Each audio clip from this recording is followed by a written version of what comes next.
Amina and Dlovu had been hired to care for an elderly man who was in a vegetative state. One day, while they were alone, something happened that sent chills down her spine. The phone's ring shattered the quiet of her small apartment. She rose from her chair, where she had been going over some notes, and answered, expecting it to be one of her patients or their relatives. "This is Amina and Dlovu," she said in her usual friendly and professional manner. "Good afternoon, Miss Dlovu. My name is Tumi Dlamini, and I'm calling on behalf of my family. We have a job proposal we'd like to discuss with you," a man's voice said on the other end. Amina was taken aback. She rarely received job offers from strangers. "Of course, Mr. Dlamini. What is it about?" she inquired, curious. "Our family is in a tough spot and needs an experienced, trustworthy nurse. My father, Kwame Dlamini, has been in a vegetative state for years, and we need full-time care for him at home," Tumi explained. "I'm really sorry to hear about your father. What specific care does he need?" Amina asked, seeking more details. "My father needs 24/7 assistance, including feeding, hygiene, medication, and all the care required for someone in a vegetative state. We've been taking turns looking after him, but it's no longer sustainable. That's why we're searching for a dedicated nurse for permanent care," Tumi replied. Amina took notes as she listened intently. "I see. And how long would you need my services?" Amina asked. "For an indefinite period, Miss Dlovu. Our father is 85, and sadly, his condition isn't improving. Ideally, we'd want a nurse to live with him and take care of him at home," Tumi explained. This meant Amina would have to move to Mr. Dlamini's house and dedicate herself to his care full-time. It wasn't her usual practice. But the situation seemed delicate enough to consider the offer. "I understand. What kind of payment are you offering for this service?" Amina asked, getting to the heart of the matter. "We're willing to pay a very generous monthly amount, Miss Dlovu. Our father is financially secure, and we want him to have the best care possible. We're offering $5,000 a month, plus covering all your living expenses at our home," Tumi replied. Amina's eyes widened. $5,000 a month was more than double her usual rate. For a moment, she was tempted to accept on the spot, but she decided to think it over carefully. That's a very generous offer. "Mr. Dlamini, may I ask why your family is willing to pay so much for these services?" she inquired cautiously. Tumi sighed deeply before responding. "The truth is, my father's health has declined significantly in recent years. My sister and I have our own lives and families and can no longer devote the necessary time. We just want to ensure he gets the best care possible." Amina wasn't fully convinced but decided to give him the benefit of the doubt. "I understand. Let me think it over, and I'll let you know my decision. When would you need me to start?" "As soon as possible, Miss Dlovu. Our father needs constant care, and our current temporary nurse can't continue much longer. If you could let me know within the next few days, we'd greatly appreciate it," Tumi replied urgently. "All right, Mr. Dlamini. I'll inform you of my decision as soon as I can. Thank you for the opportunity," Amina responded before hanging up. She sat in thought for a few minutes, considering the offer. $5,000 a month was a significant amount, especially since the job was at the patient's home, saving her transportation and food expenses. However, the high pay made her suspicious. Was there more to this offer? Amina was a nurse with over 10 years of experience and prided herself on providing high-quality service to her patients. She knew that taking care of a patient in a vegetative state full-time would be a challenge, but it was also an opportunity to use her skills to the fullest. Moreover, the money would be very helpful for her to save and think about her future. After pondering the matter, she decided to accept the proposal, but first would make some discreet inquiries about the Dlamini family and Mr. Dlamini's situation. She didn't want to risk getting into trouble. Amina checked her schedule and confirmed that she had no other important work commitments in the coming days. She sent a message to her current patients, informing them she would be unavailable for a while, then drafted a response for Tumi Dlamini. "Dear Mr. Dlamini, after carefully considering your offer, I am pleased to inform you that I accept the job to take care of your father, Kwame Dlamini. I am available to start next week if that date is convenient for you. Before proceeding, I would like to request some additional details. What is the exact address of Mr. Dlamini's residence?" Could you provide me with more detailed information about his current health status and the care he requires? Is there any other relevant information I should know about the family situation? I look forward to your response. Thank you for the opportunity. Sincerely, Amina Endelovu. She pressed the send button and let out a sigh. She was excited about this new challenge, but also a little nervous.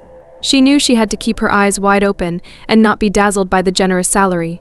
Her priority would be to provide the best possible care for Mr. Dlamini. 2 days later, she received Tumi's response with the requested information. Mr. Dlamini's residence was located in an exclusive residential area of the city, in an imposing mansion that reflected the family's wealth.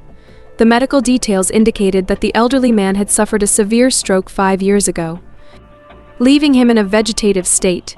He required constant assistance for feeding, mobilization, hygiene, and medication. Regarding the family situation, Tumi explained that he and his sister Zola were Mr. Dlamini's only children and that both had their own lives and families, making it very difficult for them to dedicate the necessary time to their father's care. Apparently, the family had been taking turns looking after him, but they could no longer continue with that arrangement. Amina reread the information several times, trying to detect any signs of irregularity. Everything seemed to be in order, so she proceeded to confirm her acceptance of the job and coordinate the details of her start date. A week later, Amina found herself standing in front of the imposing gate of the Dlamini mansion with her suitcases by her side. The butler greeted her and guided her through the luxurious gardens and hallways until they reached Mr. Dlamini's room. Upon entering, Amina was struck by the enormity and elegance of the space.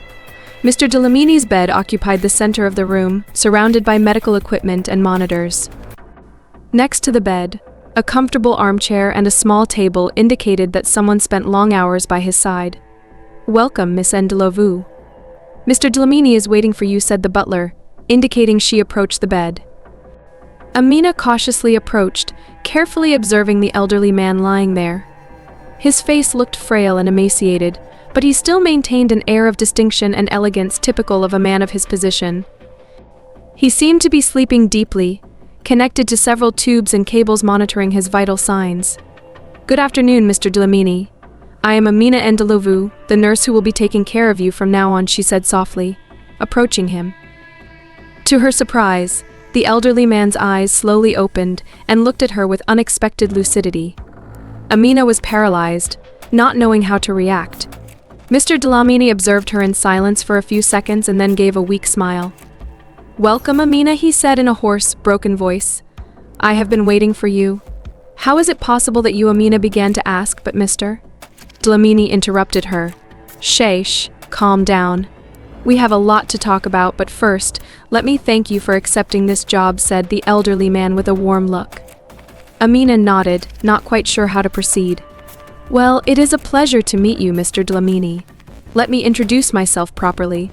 As I said, I am Amina Endelovu, a nurse with over 10 years of experience.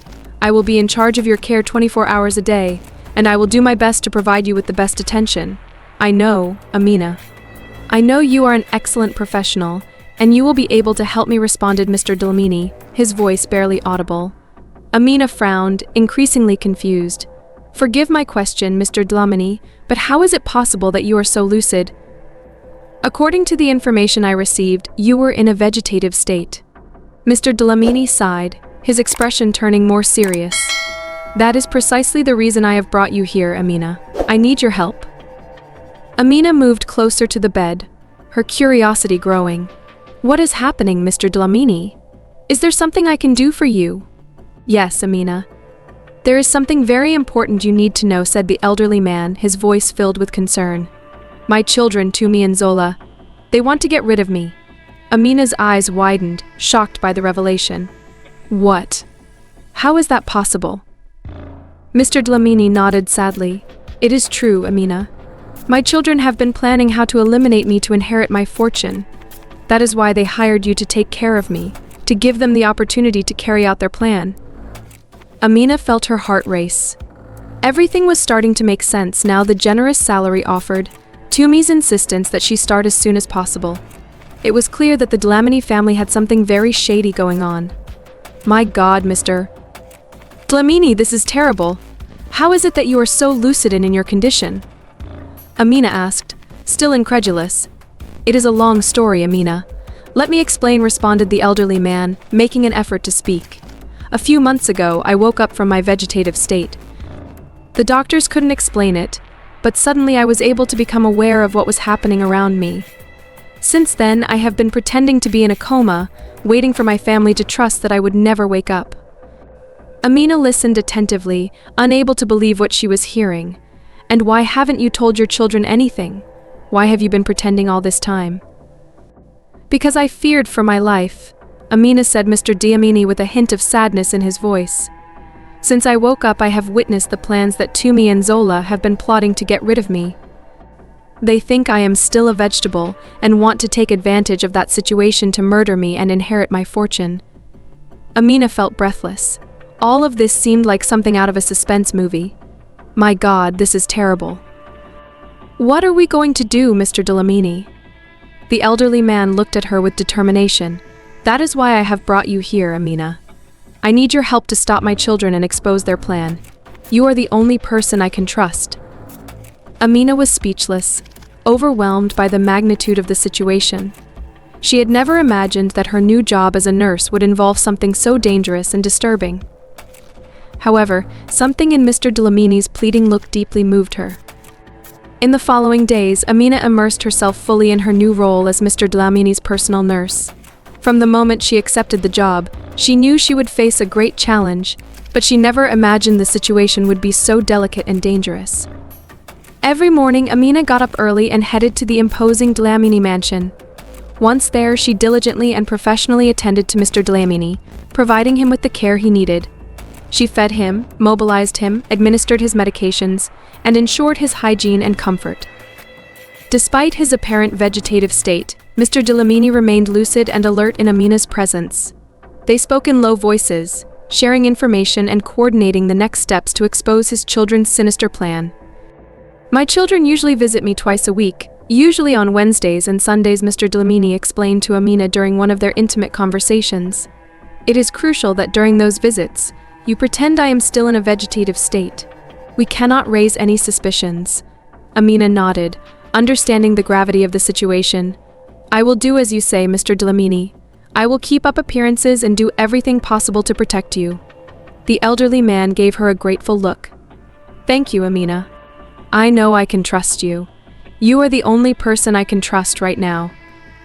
Amina felt moved by the trust Mr. Dlamini had placed in her. Despite the dangerous plot she had become involved in, she was determined to help him and prevent his own children from eliminating him. In the following days, Amina was able to closely observe Tumi and Zola's behavior when they visited their father. Both appeared solicitous and attentive, but Amina noticed a certain coldness and distance in their gestures and looks. On several occasions, she caught them exchanging complicit glances or whispering to each other out of Mr. Dlamini's sight. When the children left, Amina would comment to Mr. Dlamini on her observations, and the elderly man would nod with sorrow, confirming Amina's suspicions. Yes, my intuition does not deceive me. Tumi and Zola are planning something terrible. We must be very alert, said Mr. Dlamini, his voice filled with concern. Amina made an effort to remain calm and composed during those moments. She knew that any slip-up could jeopardize the fragile situation they were in. One afternoon, as Tumi and Zola were leaving, Amina accompanied them to the main door. Just before crossing the threshold, Tumi turned to her with a serious expression. Miss Endlevu, I'm glad to see that my father is in good hands. I hope you know that we greatly appreciate your dedication, Tumi said, though his tone of voice sounded somewhat forced. Thank you, Mr. Dlamini. I am committed to providing the best care for your father, Amina replied, maintaining her professional demeanor. As she watched them leave, a sense of unease settled in her stomach. She knew she had to stay vigilant.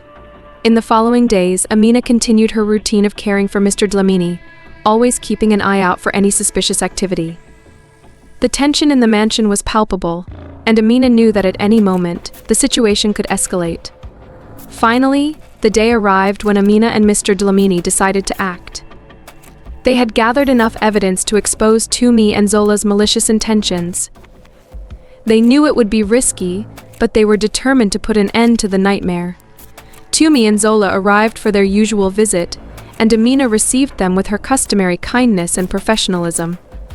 She informed them that Mr. Dlamini was stable and that there were no significant updates.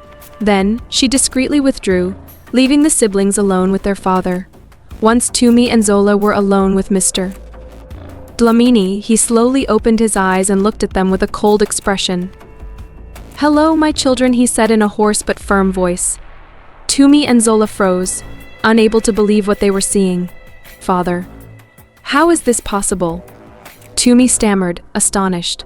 "Oh, I see you are surprised. You shouldn't be. After all, you are the ones who have kept me like this all this time," Mr. Dlamini responded, his tone filled with reproach. Zola took a step back, her face showing a mix of fear and panic. "Father, I don't know what you're talking about." "Don't deceive me anymore," Mr. Dlamini exclaimed, interrupting her. "I know all about your plans to get rid of me and inherit my fortune. You are monsters." Tumi and Zola exchanged nervous glances, realizing their facade had been discovered. Before they could react, the door to the room opened and Amina entered, followed by 2 police officers.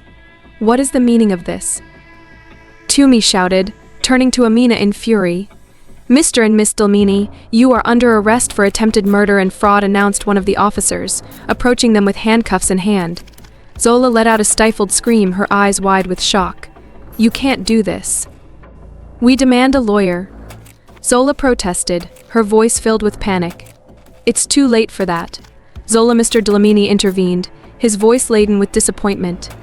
"We have gathered enough evidence of your nefarious plan. Now you will pay for your crimes." The Dlamini siblings struggled uselessly as the police officers handcuffed them and led them out of the room. Their shouts and protests faded into the distance, leaving Mr. Dlamini and Amina alone.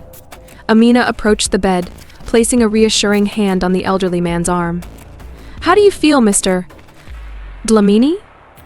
The man sighed deeply, a look of relief and sadness reflected in his face. Relieved, Amina, but also deeply disappointed. "I can't believe my own children were capable of something like this." "I know, Mr. Dlamini. It must be very painful for you," Amina responded, gently squeezing his hand. "It's a shame it had to come to this, but I couldn't allow those 2 to murder me and take my legacy," said Mr. Dlamini with a somber expression. Amina nodded in silence, aware of the enormous emotional burden the elderly man must be bearing at that moment. After a few minutes, she dared to ask, "What will happen now, Mr. Dlamini?" The man looked at her with determination. "Now, Amina, we must ensure that Tumi and Zola pay for their crimes. I can't allow them to go unpunished. You can count on me for whatever you need. I will do everything possible to help you get justice," Amina responded with a look of resolve. Mr. Dlamini gave a weak smile. "Thank you, Amina. I know I can trust you. Together we will ensure that my children receive the punishment they deserve." In the following days, Amina and Mr. Dlamini worked tirelessly to gather even more evidence and prepare the case against Tumi and Zola. They scoured every corner of the mansion, meticulously reviewed banking and accounting records, and collected testimonies from employees and acquaintances of the family. Finally, the day of the trial arrived. Amina accompanied Mr. Dlamini to the court, providing him with all her support. It was a tense and emotionally charged hearing, with Tumi and Zola Dlamini facing charges of attempted murder and fraud. One by one, the witnesses and evidence presented by the prosecution demolished the siblings' weak defenses. Bank records, compromising communications, and Mr. Dlamini's own testimony proved overwhelming. After hours of deliberation, the verdict was delivered. Tumi and Zola Dlamini were found guilty of the charges against them. Both siblings were sentenced to long prison terms, reflecting the severity of their actions. As the officers handcuffed Tumi and Zola and escorted them out of the courtroom, Amina could see the expressions of anguish and defeat on their faces. Mr. Dlamini, for his part, remained stoic, but Amina could see the deep sorrow in his eyes. Once the courtroom had emptied, Amina approached Mr. Dlamini, placing a hand on his shoulder. "How do you feel, Mr. Dlamini?" she asked softly. The elderly man sighed and looked at her with a mixture of relief and sadness. "Overwhelmed, Amina. I never imagined my own children would be capable of something so heinous. I understand. It must be devastating for you to go through all of this," Amina said, gently squeezing his shoulder with affection. Yes, Tumi and Zola were always ambitious and selfish, but I never thought they would go so far as to try to kill me, Mr. Dlamini responded, shaking his head with sorrow. Amina remained silent, allowing the elderly man to vent. She knew that despite the justice that had been served, the situation must be overwhelming for him. Well, at least they have received their due, and now they will pay for their crimes, Mr. Dlamini said, trying to find some solace in it. That's right. And you are safe, thanks to your courage and the evidence we gathered, Amina reminded him, with a look full of admiration. Mr. Dlamini nodded slowly. Yes, I owe it all to you, Amina. Without your help and dedication, I might not have been able to stop those two. It was a team effort, Mr. Dlamini. I am honored to have been able to help you in this difficult time, Amina replied, giving him a warm smile. The elderly man returned the smile and took Amina's hand in his. I will be forever grateful to you, Amina. You are an extraordinary person, and I know I can fully trust you. Amina felt her heart swell with pride and emotion. The trust that Mr. Dlamini had placed in her throughout this ordeal meant much more than a simple job. A sincere bond had been forged between them, a connection that went beyond the nurse-patient relationship. After that intense day in court, life at the Dlamini mansion seemed to return to relative normalcy. Mr. Dlamini, once again alone under Amina's care, was now free from his children's manipulations and deceit.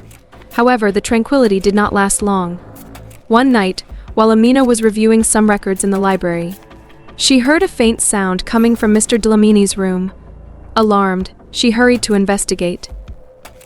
When she arrived, she found a scene that left her frozen.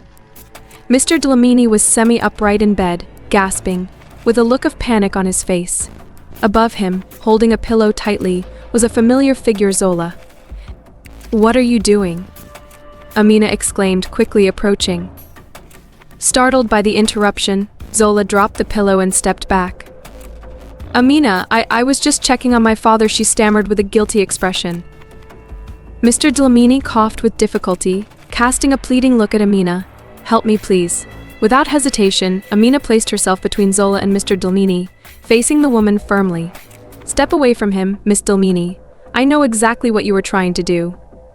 Zola, looking at her with rage, tried to defend herself. You know nothing. I was just trying to help him. She insisted, though her voice betrayed the lie. Help him? Do you think I'm stupid? I know very well that you and your brother plan to murder your own father. Amina retorted, not taking her eyes off the woman. Zola visibly paled, realizing that her plan had been uncovered. That's not true. I would never do something like that. She insisted, though her voice faltered. Enough with the lies, Zola. I know you two were behind all this, and now that you have been discovered, I won't allow you to harm Mr. Dlamini, Amina declared, her voice filled with determination. Zola looked at her with desperation, her eyes filled with panic. Please, Amina, you have to understand. I just wanted my share of the inheritance. I couldn't let my father keep it all. How dare you speak like that? He is your father. Amina exclaimed, indignant. You don't understand. Tumi and I deserve that money. We are his children. Zola shouted, her composure completely breaking down. Mr. Dlamini, weak but alert, watched the scene with horror. Zola, please. You are my daughter. How could you do something like this? Zola looked at him with a mix of resentment and guilt. I'm sorry, father, but this is the only way Tumi and I can get what belongs to us. Without warning, Zola lunged at Amina, trying to push her aside. Get out of my way, stupid nurse. I'm going to finish the job my brother and I started. Surprised by Zola's violence, Amina managed to keep her balance and pushed her back forcefully. I won't let you. You will not harm Mr. Dlamini. The two women struggled in the room until Amina finally managed to subdue Zola, pinning her to the floor. At that moment, the sound of hurried footsteps echoed in the hallway, followed by the arrival of several security guards. What's going on here? One of the men exclaimed upon seeing the scene.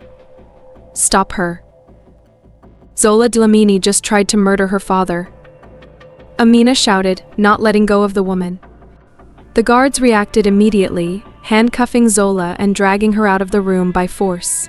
She kicked and screamed, cursing as she was taken away. Mr. Delamini, visibly shocked, watched everything with wide eyes. "My God, this is a nightmare," he muttered, clutching his chest. Amina approached him, placing a comforting hand on his arm. "Calm down, Mr. Delamini. It's over now. You are safe."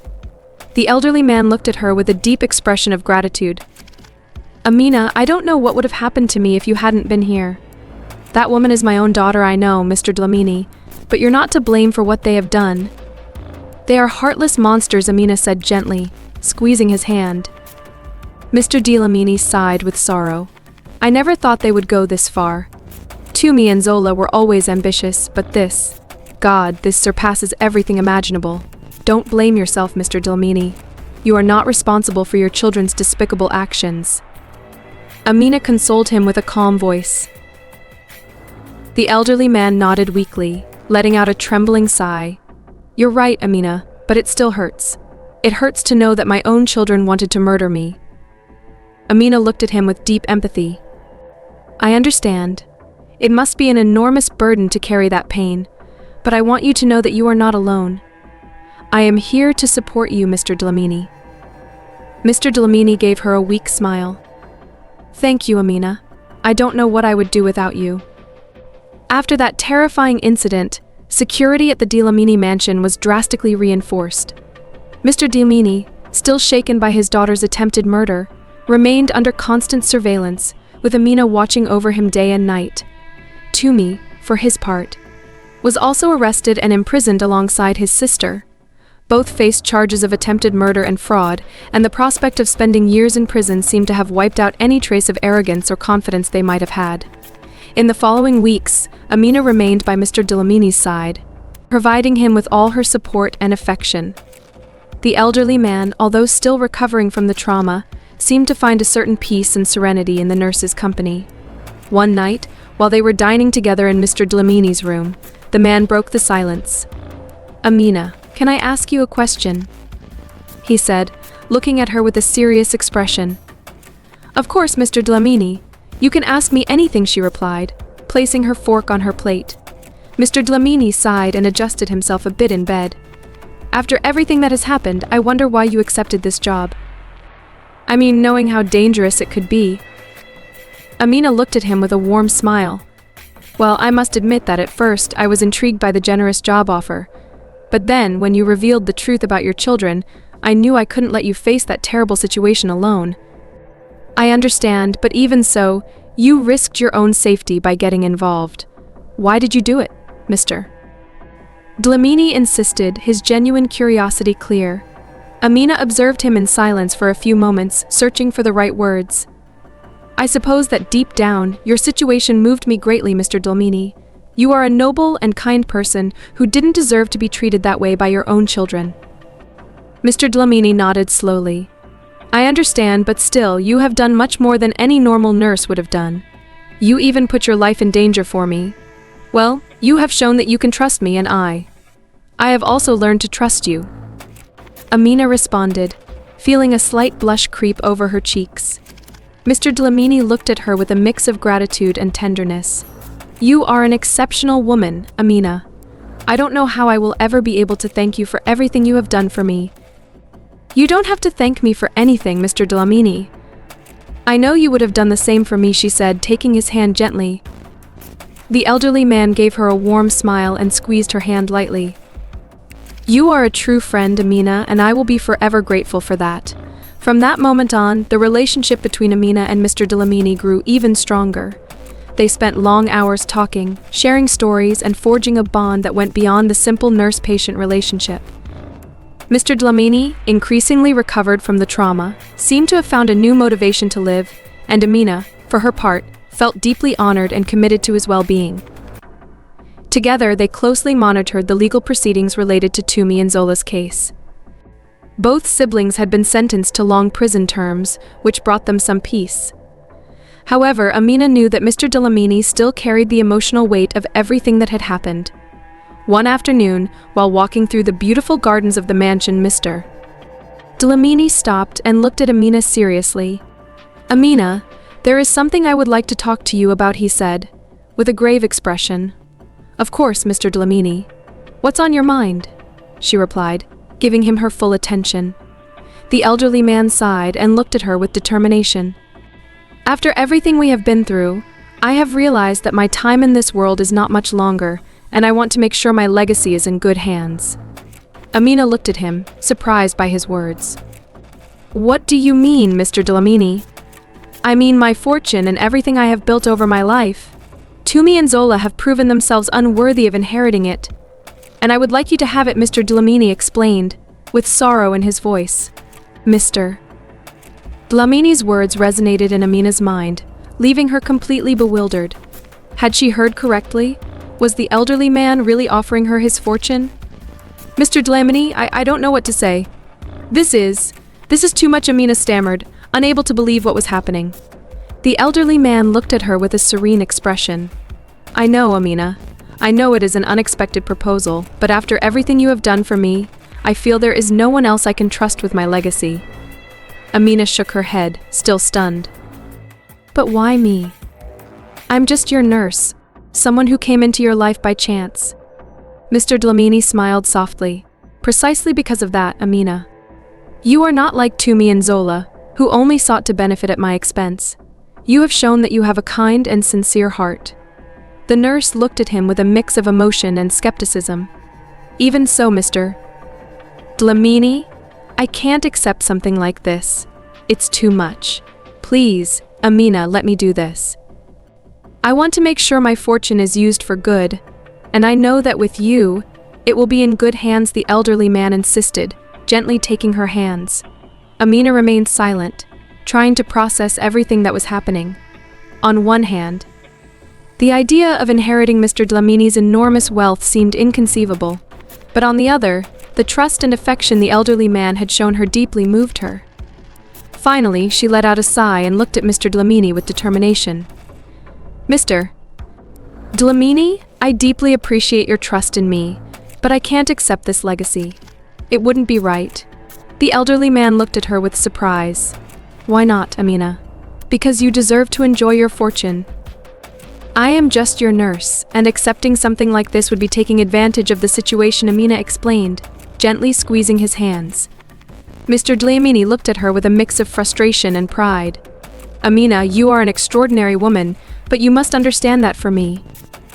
You are much more than just a nurse. The nurse looked at him, not knowing what to say. Mr. Dlamini continued, since you came into my life, you have been a fundamental pillar. Not only have you cared for me with absolute dedication, but you have also risked your own safety to protect me. That makes you someone very special to me. Amina felt tears welling up in her eyes, moved by the elderly man's words. Mr. Dlamini, you have done so much for me already. I can't accept this legacy. The elderly man gently squeezed her hands. After what Tumi and Zola tried to do to me, I can't let my legacy fall into the wrong hands. And I know that with you, Amina, it will be safe. The nurse looked at him with a mix of gratitude and fear. But what if I can't handle something like this? I have no experience in managing a fortune. Don't worry about that.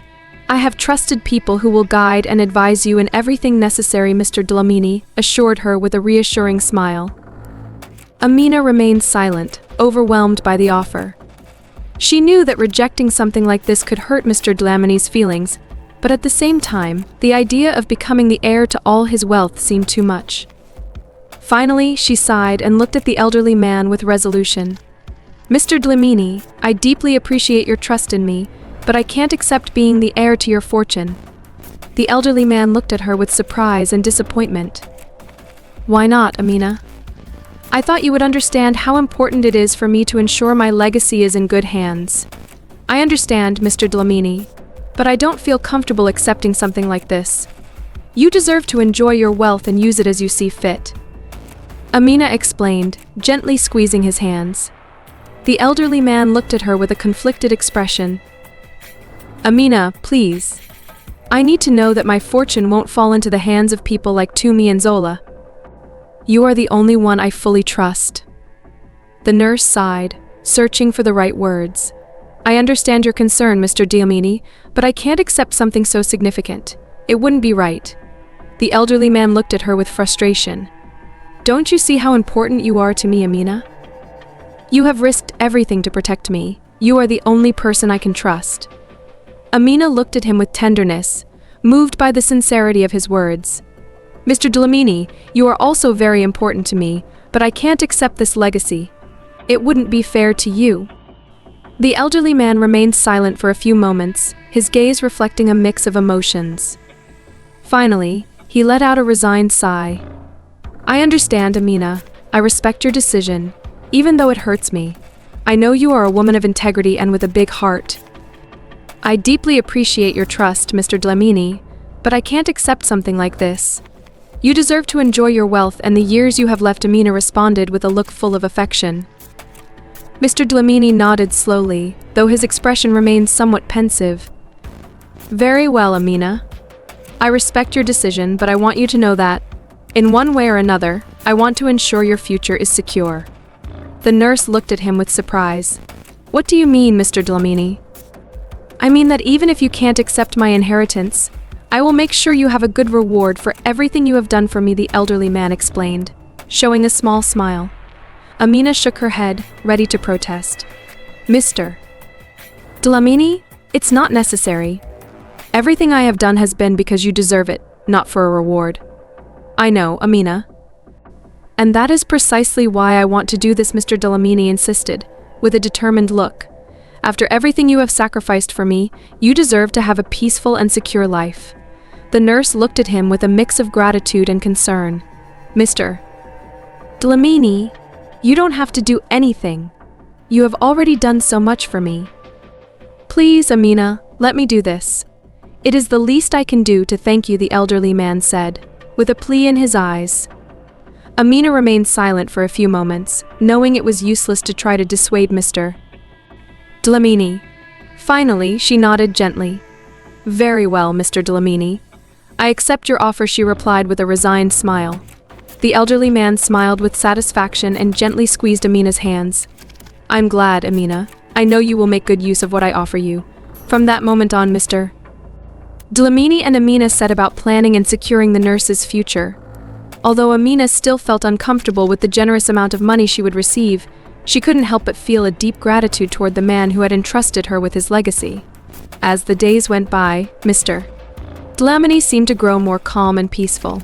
He had successfully uncovered his children's sinister plans and safeguarded his wealth from falling into the wrong hands. Now he only had to enjoy his remaining years, surrounded by Amina's companionship and affection. One afternoon, while strolling through the mansion's gardens, Mr. Dlamini paused and gazed at Amina thoughtfully. "Amina, can I ask you something?" he asked gently. "Of course, Mr. Dlamini." "What is it?" she responded, giving him her undivided attention. The elderly man looked at her with a blend of fondness and wistfulness.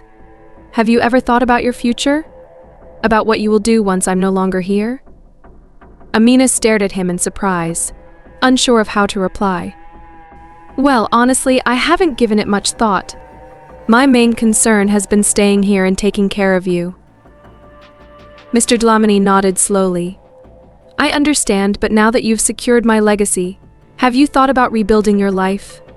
The nurse looked at him thoughtfully. "I suppose I have, though I haven't had much time to consider it." "Why do you ask, Mr. Dlamini?" The elderly man smiled gently. "Because I want to know if you have any dreams or projects you'd like to pursue, something you're passionate about and can achieve with the security I've provided." Amina smiled softly at Mr. Dlamini. "Well, I've always dreamed of opening a clinic that offers quality medical care to low-income individuals. Helping those in need has been my greatest motivation as a nurse." Mr. Dlamini nodded approvingly. "I'm glad to hear that, Amina. I think that would be an excellent project for you to channel your energy and skills into. But Mr. Dlamini, opening a clinic requires a large investment. I couldn't do it without your generous support," Amina said, still feeling overwhelmed by the elderly man's magnanimity. He smiled serenely. "That is precisely the purpose of what I have arranged for you. I want you to use that money to make your dream come true and help those who need it most." Amina's eyes filled with tears. "Mr. Dlamini, I don't know how to thank you. This is too much. I can't accept it. Please, Amina, let me finish," the elderly man interrupted gently. "I want you to use that money to change lives, Amina." I know you will do it with the same dedication and compassion with which you have cared for me." Amina squeezed Mr. Dlamini's hands, deeply moved. "I will do everything possible to honor your trust, Mr. Dlamini. I promise you that the clinic will be a place where thousands of people can receive the medical care they deserve." The elderly man smiled proudly. "I'm sure of it, Amina. I know you will do an excellent job." In the following months, Amina dedicated herself with unwavering determination to bringing her dream to life. With Mr. Dlamini's generous bequest, she was able to purchase land and construct a state-of-the-art clinic. Featuring the latest in medical technology, surrounded by a team of dedicated professionals, Amina launched the initiative, offering quality care to low-income individuals who otherwise would have no access to proper medical services. Day by day, Amina watched as the clinic became a beacon of hope for the community, filling her with immense satisfaction. She knew Mr. Dlamini's legacy was being used for good, just as he had intended. Meanwhile, the elderly man spent his final days in the mansion, enveloped by Amina's care and companionship. Witnessing her achieve her dream brought him a peace and joy he hadn't experienced in years. One afternoon, as they conversed in the library, Mr. Dlamini gently took Amina's hand. "Amina, I want you to know how immensely proud I am of you. You've honored my trust in the best way possible," the elderly man said, his smile full of emotion. Amina met his gaze, her eyes glistening with tears. "Mr. Dlamini, it's all because of you. I'll never be able to thank you enough for your kindness and generosity." The old man squeezed her hand warmly. "No, Amina, it's you who have given me so much. Your companionship, support, and dedication have been priceless gifts to me." They looked at each other silently for a few moments, recognizing the special bond between them. "Amina, I have one more favor to ask," Mr. Dlamini said softly. "Anything, Mr. Dlamini." "You know you can always count on me," she replied, with a look full of affection. The old man gazed at her calmly. "When I'm gone, promise me you'll keep pursuing your dream. Promise me you'll continue helping others through the clinic." A tear slid down Amina's cheek. "I promise, Mr. Dlamini. I'll do everything I can to honor your legacy and follow your compassionate example." Mr. Dlamini gave her a final smile and gently squeezed her hand. "Thank you, Amina. I know you will." Shortly after, surrounded by Amina's love, Kwame Dlamini passed away peacefully, leaving behind a life full of accomplishments and some bitter disappointments. But his greatest legacy would be the clinic Amina had built with his generosity, a place where his spirit of service and compassion would live on forever. True to her word, Amina threw herself into running and growing the clinic, turning it into a beacon of quality healthcare for the neediest communities. Each day, she thought of Mr. Dlamini and his example of generosity, working hard to make their shared dream come true. In this way, Kwame Dlamini's legacy would live on through Amina's relentless efforts, with her noble heart and commitment to service changing the lives of thousands, honoring the trust the old man had placed in her. The story of Amina Endelovu and Mr. Dlamini is a profound reminder of the trials we face in life and the unexpected bonds we form with others. It teaches us that true wealth does not lie in material possessions, but in the sincerity of our actions and the compassion we show towards others. In a world filled with greed and betrayal, Amina's unwavering integrity and kindness saved not only Mr. Dlamini's life but also gave him peace in his final days. This touching tale also highlights the fragility of family ties and how easily they can be broken by selfishness. Yet Allah's mercy shines through in the form of Amina, a humble nurse who was a vessel of divine guidance and protection. It reminds us that Allah tests us in ways we might not expect, but through faith, honesty, and compassion, we can rise above even the darkest situations. May Allah guide us to be like Amina, standing for what is right, and may He protect us from those who seek to harm. Let us pray that our hearts remain pure, and that we trust in His wisdom, knowing that Allah sees all and rewards those who do good. Ameen. Kwame Nyarko was among the most influential individuals in the capital, residing in his townhouse in the city center. Though he was very lonely, he would never admit it, even to himself. Kwame was always busy with negotiations, business trips, and meetings, never finding time to pause and reflect. He moved confidently and decisively through life, like an arrow aimed at a target. Envy and admiration surrounded him. He was invited to TV shows and interviews, where everyone sought to learn the secrets of his success.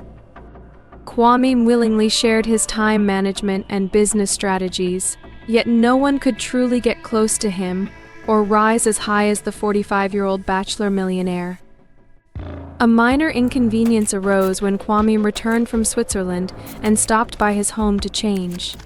His faithful maid, Nia, who had diligently cleaned his house for over 8 years, handed in her resignation. "I'm sorry, Mr. Nyarko, but the kids want to escape the city's noise and move closer to the sea, so they are taking me with them. I'm very sorry to leave such a place, and I've grown attached to you like a son, but there's nothing to be done. I want to spoil my grandchildren soon. And my daughter-in-law is pregnant," she explained. Kwame just frowned in response. In his view, family and other attachments only brought trouble to the orderly and thoughtful life he had meticulously constructed. Yes, the millionaire often behaved more like a machine than a human, but in the world of big business, there was no other way. You either moved forward regardless of everything or lost everything. He generously paid Nia and called his secretary, Akosua, to arrange for a new maid, stating the requirement that she be unmarried and childless. "It would be perfect if you could find me some plain mouse," Akosua, he instructed his secretary. "Someone who stays home in the evenings and isn't too attractive to men. That kind will stick around for a long time, understood?" "Understood, Mr. Nyarko," Akosua replied. "I'll do my best." The next day, Kwame saw her for the first time.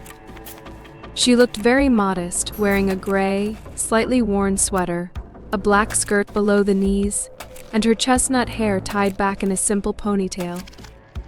Blue eyes hid behind glasses, and on her feet were rough, old-fashioned boots. She spoke softly and shyly, constantly fiddling with the strap of her bag. "Just what I need," thought Kwame contentedly. Akosua is spot on. Where did she find her? It feels like this girl was standing in a museum as an ancient exhibit yesterday. "What's your name?" The millionaire addressed the new maid. "Amma," she answered quietly, afraid to look him in the eyes. "Excellent." Kwame nodded. "Come every morning, even when I'm not here, and clean up. The bedding needs to be changed every other day. Make sure to dust the plants and the glasses in the glass cabinets daily. At the end of the cleaning, you need to put on white socks and walk through all the rooms. If the socks remain white, you've done the job perfectly and can go home. If not, please redo the floors. Is that clear to you?" Amma nodded obediently and barely audibly replied, "Yes, Mr. Narco." Is she really this quiet, or is she pretending? Kwame wondered. She needs to be tested. When the girl left, he walked into his office and opened both safes, transferring money from one to the other. He opened one bundle and took out a dozen large bills, carelessly tossing them into the empty safe. Then he closed the first one, leaving the second slightly ajar enough to be noticeable. Let's see if she's as modest as she seems at first glance, Kwame thought smugly and turned on the surveillance camera. The next day, he packed his suitcase and flew out on another business trip. Kwame returned after 2 days. Upon entering the house, he immediately noticed a pleasant fragrance in the hall. He walked through the rooms. Everything was clean and tidy, not a speck of dust, not a single crumb on the floor. Kwame decided to take a relaxing bath first. The bathroom was also sparkling clean. On the table were new shampoo, shaving cream, and toothpaste. Kwame admired the maid's care. He hadn't mentioned buying personal hygiene products, but apparently she noticed they were running out. After bathing, he put on his favorite dark blue terrycloth robe and soft slippers and went to his office. So far, I'm pleased, but let's see what the video shows, Kwame muttered aloud. Of course, he was tired after the flight. but he had a habit of making decisions as soon as possible. If she didn't take anything from the safe, I'll have no more questions about her candidacy, the millionaire thought to himself. He turned on the TV screen, displayed the image of the room, and rewound the video to the desired moment. He fast-forwarded it, sat on the couch, and started watching. The spectacle was not too exciting. There was the maid entering the office in her black uniform with a white apron and starting to clean. She neatly stacked the papers and folders scattered on the desk, mopped the floor, and dusted the secretary's bookshelves and safes. Kwame yawned and fast-forwarded the video to Amma's appearance the next day. It all repeated again, the same boring actions that almost put Kwame to sleep. However, this time the maid walked across the floor in white socks with a serious and even tense look, which amused Kwame. He was about to turn off the video, satisfied that the maid hadn't touched his money, when suddenly on the video, Ama entered his office again. She was already wearing her street clothes, the same gray sweater and wide dark blue jeans. She stood in the middle of the office for a while as if hesitating. Kwame leaned forward, watching the screen intently. What was she going to do? Finally, determination appeared on Ama's face. She approached the bookshelves and picked up a book. The millionaire stood up from the couch to see better. Was she going to borrow something from his home library? She really is a bookworm, Kwame thought with a laugh. His surprise was immense when he saw that Ama wasn't holding a book at all but his old photo album. Kwame couldn't believe his eyes. Why did she need his photographs? In amazement, he watched as the girl hastily flipped through the pages, stopped at one, and pulled out a photograph. Then she looked around sneakily and quickly tucked it into her pocket. Kwame Nyarko was consumed by anger. Could this girl really be a journalist, a paparazzo who had deceitfully infiltrated his home? So that's why she wanted to appear so modest? The millionaire turned off the video and rushed to the bookshelf. Finding the album, he angrily flipped through the pages. All the photos were in place except one. Kwame Nyarko tiredly sat on the couch, dropping the album to the floor and staring blankly ahead for a long time. He wasn't thinking of anything, not recalling anything, but his heart was painfully gripped by what seemed like long-forgotten bitterness and disappointment. Kwame didn't know how long he sat there motionless. His strange trance was broken by the loud ticking of the clock. The millionaire stood up, brushed aside strands of damp hair fallen on his face, and calmly left the office. Tomorrow, he would instruct Akosua to arrange a meeting with the new maid in his office. Right now, he only knew one thing: he needed to rest to feel his best.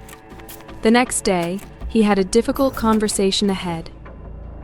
The next morning, Kwame Nyarko woke up 10 minutes before the alarm, a habit he had developed over the years. He got up, took a shower, brewed some coffee, and after drinking it, dressed and headed to the office. Akosua, as usual, greeted him in the reception area. She wore a red suit, and the tall, slender blonde looked as striking as ever. She rightfully considered herself the face of the company. "Good morning, Mr. Nyarko," she said cheerfully. "How was your trip?" "Excellent, as always," Kwame replied briskly. "Akosua, I have a request for you." "What is it, sir?" "Call the new maid and have her come here to the office. I need to talk to her." "When?" "The sooner, the better." "All right, Mr. Nyarko. I'll call right away." Kwame nodded to Akosua and disappeared into his office. An hour later, Amma timidly knocked on his door. "Come in," he called out. Kwame Nyarko frowned and crossed his arms over his chest as the girl awkwardly entered and sat across from him. So Kwame said sharply, "Confess. Which newspaper do you work for?" Amma raised her eyebrows in astonishment and looked at the millionaire with confusion. "I don't understand what you're talking about," she stammered. "But I believe you understand perfectly well," Nyarko replied in an uncompromising tone. "I saw everything." There was a camera in the office. Amma paled and lowered her gaze. Silence filled the office for some time. You mean the photograph I took from the album? The girl whispered finally. Exactly, Kwame said, angry and irritated. How skillfully she pretends to be an innocent lamb, he thought to himself. Amma looked up at him again with her blue eyes. Yes, I took it, but I swear I don't work for a newspaper, and I didn't intend to publish it. There was sincerity in her tone that struck the man. Either she's a good actress, or she's telling the truth, he thought fleetingly. Then why did you take the photograph, and why this one? Kwame paused, as if gathering strength, and finished the sentence. Amma's chin trembled, betraying she was barely holding back tears. Mr. Nyarko, I took this picture because it shows you with my mother. Those words sounded like thunder in clear skies. Kwame Nyarko literally lost his ability to speak upon hearing them. What did you say? He asked hesitantly. In the photograph I took from your album, my mother, the girl repeated quietly. Zuri, your mother? He asked, still unable to believe this was happening to him in reality. Amma nodded. But how is this possible? It can't be a coincidence. Amma looked him in the eyes and nodded again. Of course not, she replied disdainfully. I knew from the beginning what kind of scoundrel I was getting involved with by taking this job. Kwame Nyarko was stunned. He suspected that Amma was simply playing the role of a modest and quiet girl, but he never imagined she was capable of hurling insults directly at him. How dare you? He erupted, regaining some composure. You stole something that belongs to me, and now you allow yourself to make such statements? How dare you? Amma calmly and coldly met his gaze. I stole one thing from you, but you stole everything from my mother, she unexpectedly exclaimed. Kwame's heart squeezed with pain. Me? I stole? She betrayed me herself. Amma narrowed her eyes and proudly lifted her chin. What are you talking about? My mother is not capable of such things. But Kwame Nyarko no longer heard her words. Memories of distant days, which he had long suppressed, trying to erase from his memory, burst free and now surged onto the man with furious force. He closed his eyes and involuntarily transported himself 22 years back. Back then, Kwame had just graduated from university and was actively searching for his first job. He came from an ordinary family with no connections to rely on. Nyarko already knew then that he should rely only on himself. He walked into company offices and personally handed his resume to the secretaries of the bosses. Zuri was the assistant to the director of one of the promising firms engaged in logistics. When Kwame first looked into her blue eyes, he felt as if he had been struck by lightning. He was so taken with this slim red-haired girl. The young man understood that asking for her number was too bold, but at the same time he felt that he wouldn't get another chance.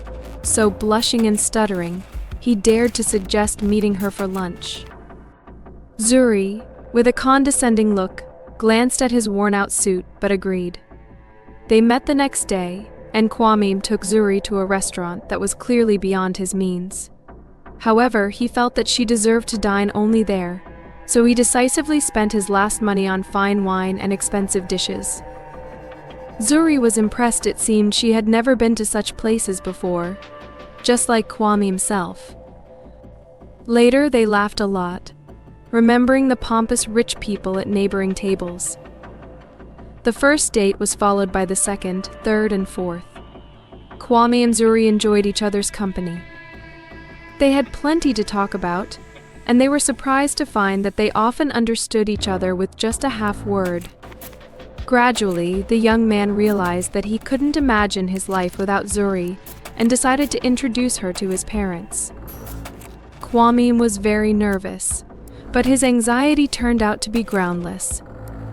The family dinner went perfectly. The atmosphere was warm and pleasant. Mom and Dad looked at Zuri with admiring glances, and Kwame felt pride and joy. That evening, he confessed his love to the girl for the first time. They stood on the veranda. The evening was warm and the stars shone above them. Kwame felt that there was no one happier in the world than him. He and Zuri tightly held hands. Then he leaned towards her ear and whispered, "I want you to be my wife." Zuri laughed and whispered back, "But you haven't met my family yet. What if you change your mind?" But the young man shook his head. "Not for anything." They kissed under the stars for a long time, and then the parents called them to taste Mom's chocolate cake. The next weekend, Zuri invited Kwame into her house. "Now it's my turn to introduce you to my parents," she declared. Kwame was nervous again, naturally, even more than the first time. He spent a long time choosing a shirt, then carefully ironed it, but it still seemed wrinkled to him. Finally, he got ready and left the house. Zuri's parents lived a few blocks away from him, so Kwame decided to walk. On the way, he bought flowers and chocolate for Zuri, her mother, and her younger sister. The young man tried to remember her name, but he couldn't. In conversations, Zuri always called her little sister Dragonfly. Just outside the house, her name finally surfaced in his memories. Efua. Zuri had mentioned once that her younger sister was named after their grandfather. Kwame knocked on the door. It swung open, revealing a red-haired girl who looked about 14. "Hi, Efua," the young man said cheerfully. "I'm Kwame, your sister's friend." He expected the girl to smile at him, but she only furrowed her brow and muttered something incomprehensible before disappearing. Shrugging, Kwame entered the spacious corridor. Zuri's family was not poor. They lived in a large mansion where there was plenty of room for everyone. A few moments later, Zuri descended the stairs. She wore a lovely red dress with a deep neckline and a beautiful pearl necklace. She had her hair pinned up at the back, adorned with a shiny hairpin. "Oh, I see Dragonfly has let you in already," she exclaimed joyfully upon seeing Kwame. "Yes," and then promptly vanished, he admitted with a laugh. "That's her style," Zuri laughed. She took the flowers and chocolates. "Let's go to the living room. Our parents are already waiting for us there," Zuri said. Kwame took a deep breath and followed the girl. Zuri's parents turned out to be very nice people and excellent conversationalists. They asked Kwame about his work, and he willingly shared the latest news. He had managed to get a job at a good company that dealt with investments. "We're so happy for you," Kwame, Zuri's mom said. "Our daughter said you were looking for quite some time, and unfortunately, her company rejected your application." "Yes, that's true, but I'm not upset about it. Zuri's company has given me a treasure that turned out to be much more valuable than any of their positions," Kwame replied, smiling gently at his girlfriend. She smiled back at him. Efua, however, grimaced at the sight. She hastily stuffed everything on her plate into her mouth and, without thanking anyone, went to her room.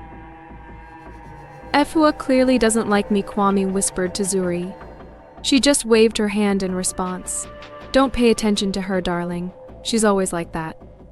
Kwame wanted to believe her, but something told him that Zuri was wrong.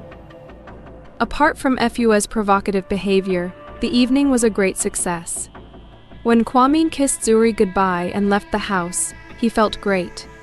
The worry of the past few days had receded, and he was happy that the challenging moments were behind him. Now he could calmly propose to Zuri and prepare for the wedding. With his new job, he could afford a larger apartment where they both would feel cozy and comfortable. With these optimistic thoughts, Kwame returned home, took a shower, and peacefully fell asleep. Everything was turning out just as he had planned, even better. An old university friend, who had become a real estate agent, found him a beautiful apartment in the city center overlooking a beautiful park. Kwame went to see it alone. He wanted to surprise Zuri. He walked through the bright rooms, trying to imagine Zuri's reaction, and it seemed to him that he couldn't find anything better. The apartment seemed to be made for the two of them. Without any further doubt, Kwame made the deposit. Then he went downtown to buy a ring for Zuri.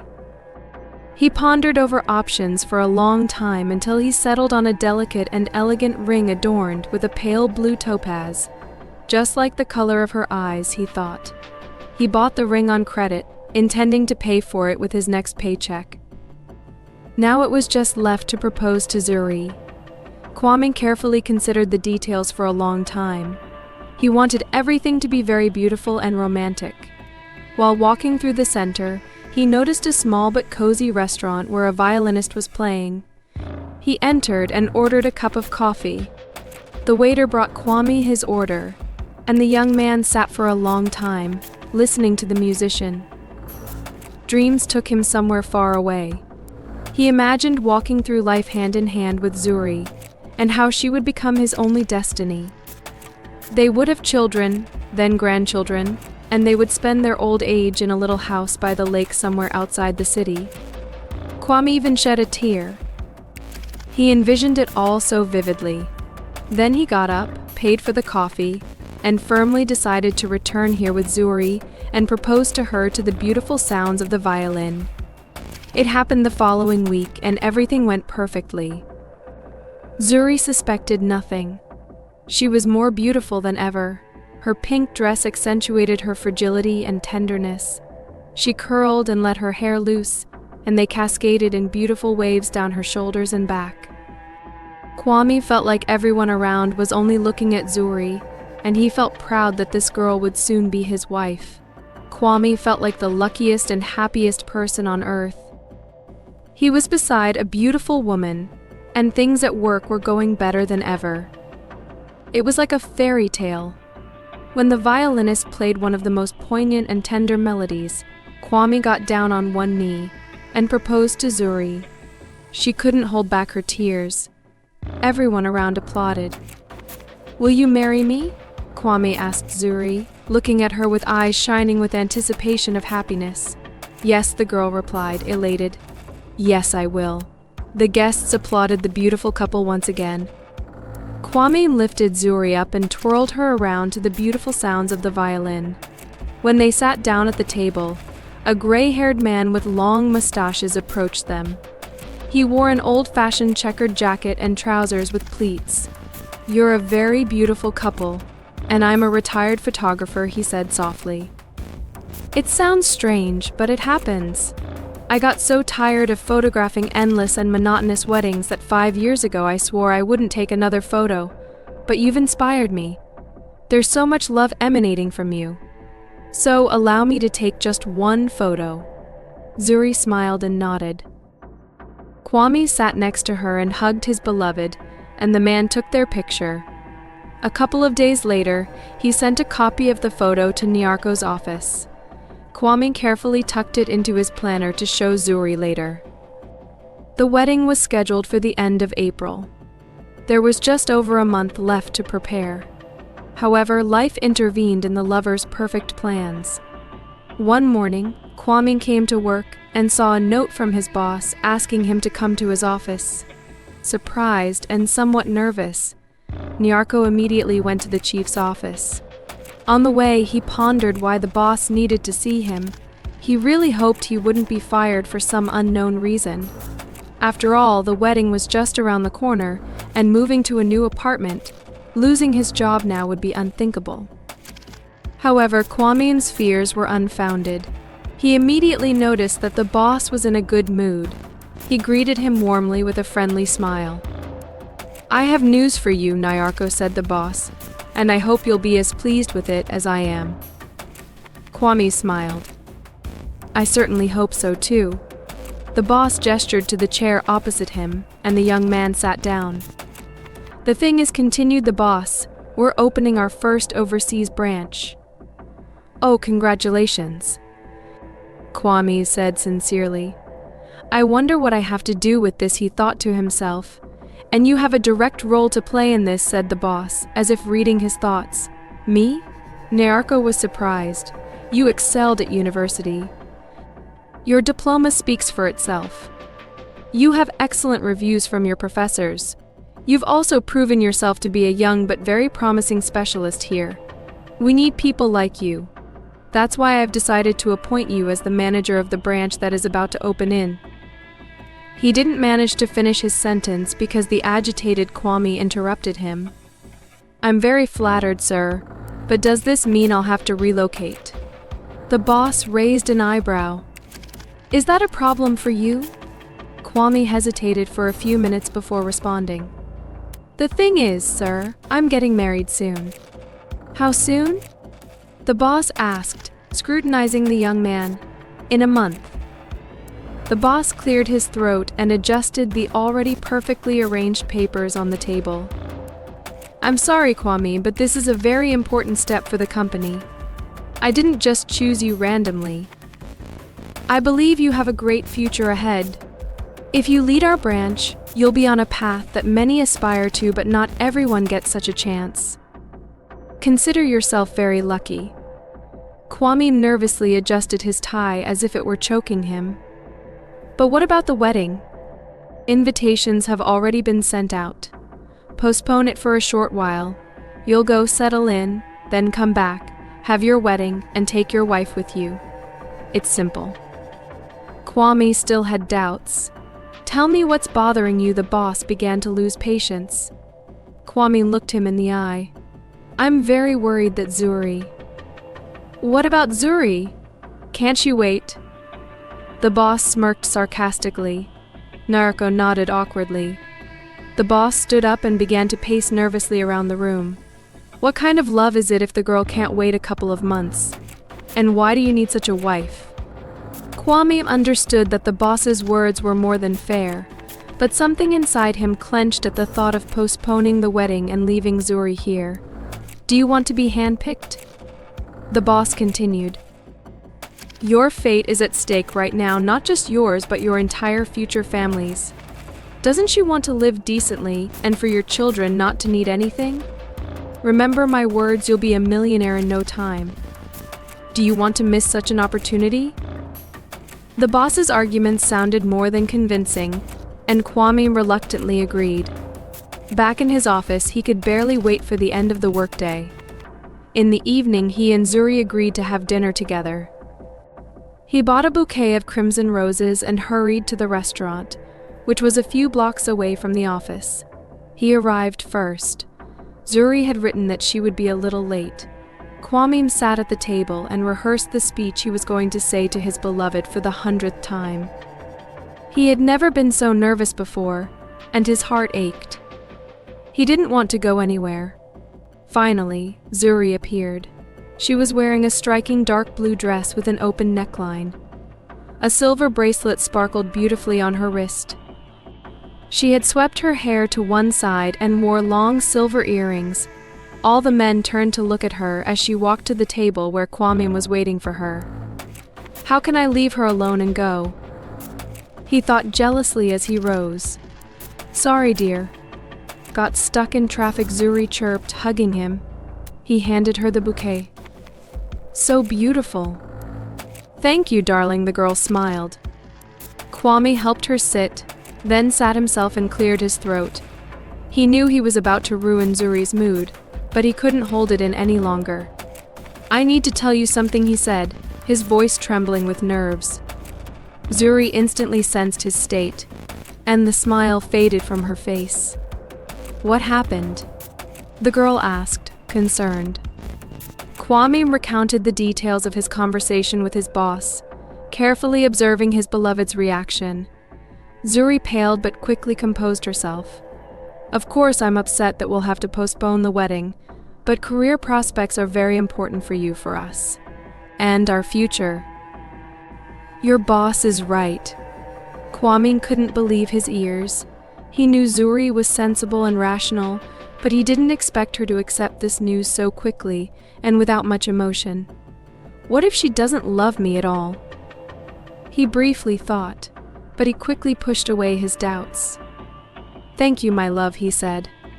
I'm so glad you understand the importance of what's happening. Did you think I would make a scene over a couple of months' delay? Zuri laughed. Kwame laughed too, feeling surprisingly relieved. Yes, that's exactly what I thought. And I also don't have the money to pay for all the dishes you broke in this restaurant. The rest of the evening went perfectly, and the next day, Kwame began to prepare for his trip. Their meetings with Zuri became even more tender. Both felt that the separation was approaching with each passing hour. The day before his departure, Zuri came to Kwame. They sat on the couch and turned on a movie, but both were too distracted to follow the plot. Kwame breathed in the scent of Zuri's perfume, wanting to memorize every detail. The girl held on to her beloved tightly. Around midnight, Kwame said he would call a taxi, but Zuri shook her head. "Tonight, I want to stay with you." Kwame's heart jumped in his chest. "Are you sure? I thought you wanted to wait until the wedding." Zuri nodded decisively. "Yes, I'm sure. Tonight, I want to be with you." Early in the morning, Zuri left. Kwame asked her not to see him off at the airport. He knew saying goodbye there would be even harder. He didn't want to leave her crying among a crowd of strangers. As they said goodbye at the doorstep, both couldn't hold back their tears. "I'll write as soon as I land," Kwame whispered. Zuri nodded. "I'll be waiting," she said. "I love you. I love you too, and I already miss you." When Kwame closed the door, he suddenly felt very scared. For a moment, he thought they might never see each other again. He wanted to rush out of the apartment and chase after the girl, but he restrained himself. That would look more than foolish. They had already decided everything. He didn't know that Zuri was also standing behind the door, pressing her hands to her chest but hesitating to knock. The new country greeted Kwame warmly. Everyone treated him with respect, which amazed the young man. He felt very young and inexperienced at first. It was difficult for him to adapt to the new life, but gradually he began to get used to it, and it became easier for him to fulfill his obligations. Every day he called and wrote messages to Zuri. Time flew by quickly, and the lovers eagerly awaited their meeting. Kwame had already bought the ticket, they only had to wait 2 more weeks. That evening, Kwame called Zuri as usual, but her phone was switched off. Strange, he thought. That had never happened before. The young man called back an hour later, but the result was the same. He called Zuri all evening, but she remained unreachable. The next day, a message came, "Forgive me, Kwame. I met another man and fell in love with him." The young man read it in disbelief. He almost dropped the phone, his hands trembled so much. He quickly dialed Zuri's number again, but she didn't pick up. "Don't call me anymore," she wrote a minute later. Kwame barely restrained himself from smashing the phone against the wall. How could she, after all the words she said to him? And he, like a fool, was waiting for their meeting, and she just betrayed him. Kwame threw himself on the bed and, unable to hold back, burst into tears. By evening, he had a fever. He called the office and said he wouldn't be able to come to work tomorrow. He slept through the entire next day. The fever subsided, but Kwame couldn't get up and make himself do anything. He just wanted to forget. Fortunately, the next day was Saturday, and he didn't have to go to the office. Kwame spent the whole day lying in bed again. He hardly ate anything. On Sunday, he got into the car provided by the company and drove out of town. He wandered through the surrounding fields for a long time, trying not to think about anything, but he couldn't erase Zuri's image from his memory. The girl stood before his mental eyes as if alive. However much Kwame tried, he couldn't help but feel love for her. "I must let her go," he said aloud. She chose someone else. Returning home, Nyarko returned the ticket, took a bath, and shaved, determined to start a new life without Zuri. He blocked her number to stop checking incoming calls and messages every minute. On Monday, the young man went to work, and the familiar life once again swept him into the whirlpool of events. Kwame tried not to remember the past and not to think about the future. All he had left was the present, and he was ready to act and make the most of everything it could offer him. He succeeded in everything he undertook, and with each success, he reached higher peaks. Eventually, Kwame Arko left the company that had opened up so many opportunities for him, returned to his homeland, and started his own business. Luck favored him in everything. His business brought in more and more money, and one day Kwame became one of the most successful and wealthy people in the country. So what do you think my mother did? Narco heard the question, which seemed to carry an Arctic chill. He blinked, pushing away the memories, and focused on Emma's face. She looked at him hostilely. She found someone else 2 weeks before the wedding. Isn't that enough? He said angrily. The blank expression on her face ignited as she looked at the millionaire in astonishment. What are you talking about? She stammered, bewildered. Kwame stood up from the table and turned away to the window. Long-forgotten feelings of resentment, powerlessness, and despair surged back into him with renewed force. So she kept this from me, the man bitterly uttered. Emma remained silent, casting her eyes down. She no longer felt hatred towards the millionaire. Something about the man's posture and the tone of his voice made her reconsider her opinion of him. I don't know anything about it, but I'm sure it's a mistake, she whispered. After all, my mother was already pregnant with me 2 weeks before your wedding. Kwame felt like he misheard. He turned to the girl, staring at her incredulously. What? But that can't be. Emma bit her lip, tears welling up in her eyes. My mother told me that you spent the night together before your departure. That's how I came into existence, she said softly. Kwame nervously ran his hand through his hair and sat down. Then he closed his eyes, pain contorting his features. Is it true? He asked without lifting his gaze. Just don't lie to me, please. I know what people are capable of for money. He looked at Amma. She was as pale as a sheet. I know you don't believe me, she murmured. But I want to get to the bottom of this myself. I always dreamed of seeing my father, of feeling what it's like to be a beloved daughter. I've always been deprived of that. My mother said my father died, but one day I found her diary and learned everything. Kwame looked at Emma, unsure whether to believe her or not, but his heart squeezed in response to her words. He no longer saw her as a brazen hypocrite. No, there was something in her eyes that made her seem fragile and vulnerable. He wanted to embrace her like his own daughter, to stroke her hair for a long time, soothing her worries and instilling confidence in her for tomorrow. I think only one person can give us the right answer. It's Zuri, the man finally said decisively. But she doesn't know I'm here, the girl said, frightened. I got a job with you without her knowledge. She doesn't think highly of you. I've heard her say many times that you're a coward and a scoundrel when she saw you on TV. Kwame flared up. So that's what Zuri thinks of me, he bitterly thought to himself. Then he stood up decisively and, circling the table, extended his hand to Emma. Let's go, senorita. We need to resolve this as quickly as possible. Your mother will have to give us an answer. They left the office, descended in the elevator, and got into an expensive car driven by an elderly chauffeur. Where to, Mr. Narco? He asked. Kwame nodded at Amma. The girl gave the address, and the car set off. On the way, Kwame and Emma remained silent. Finally, the car stopped in front of a rather affluent house. The man and the girl got out of the car. Is Zuri home? Kwame asked anxiously. Yes, she's working remotely, Emma replied. Kwame hesitated. Perhaps it's worth warning her not to catch her off guard, but Emma shook her head. No, let's just do it now so she has no way to retreat. Nyarko nervously swallowed. Emma took out a key from her purse and opened the door. They entered the bright hallway.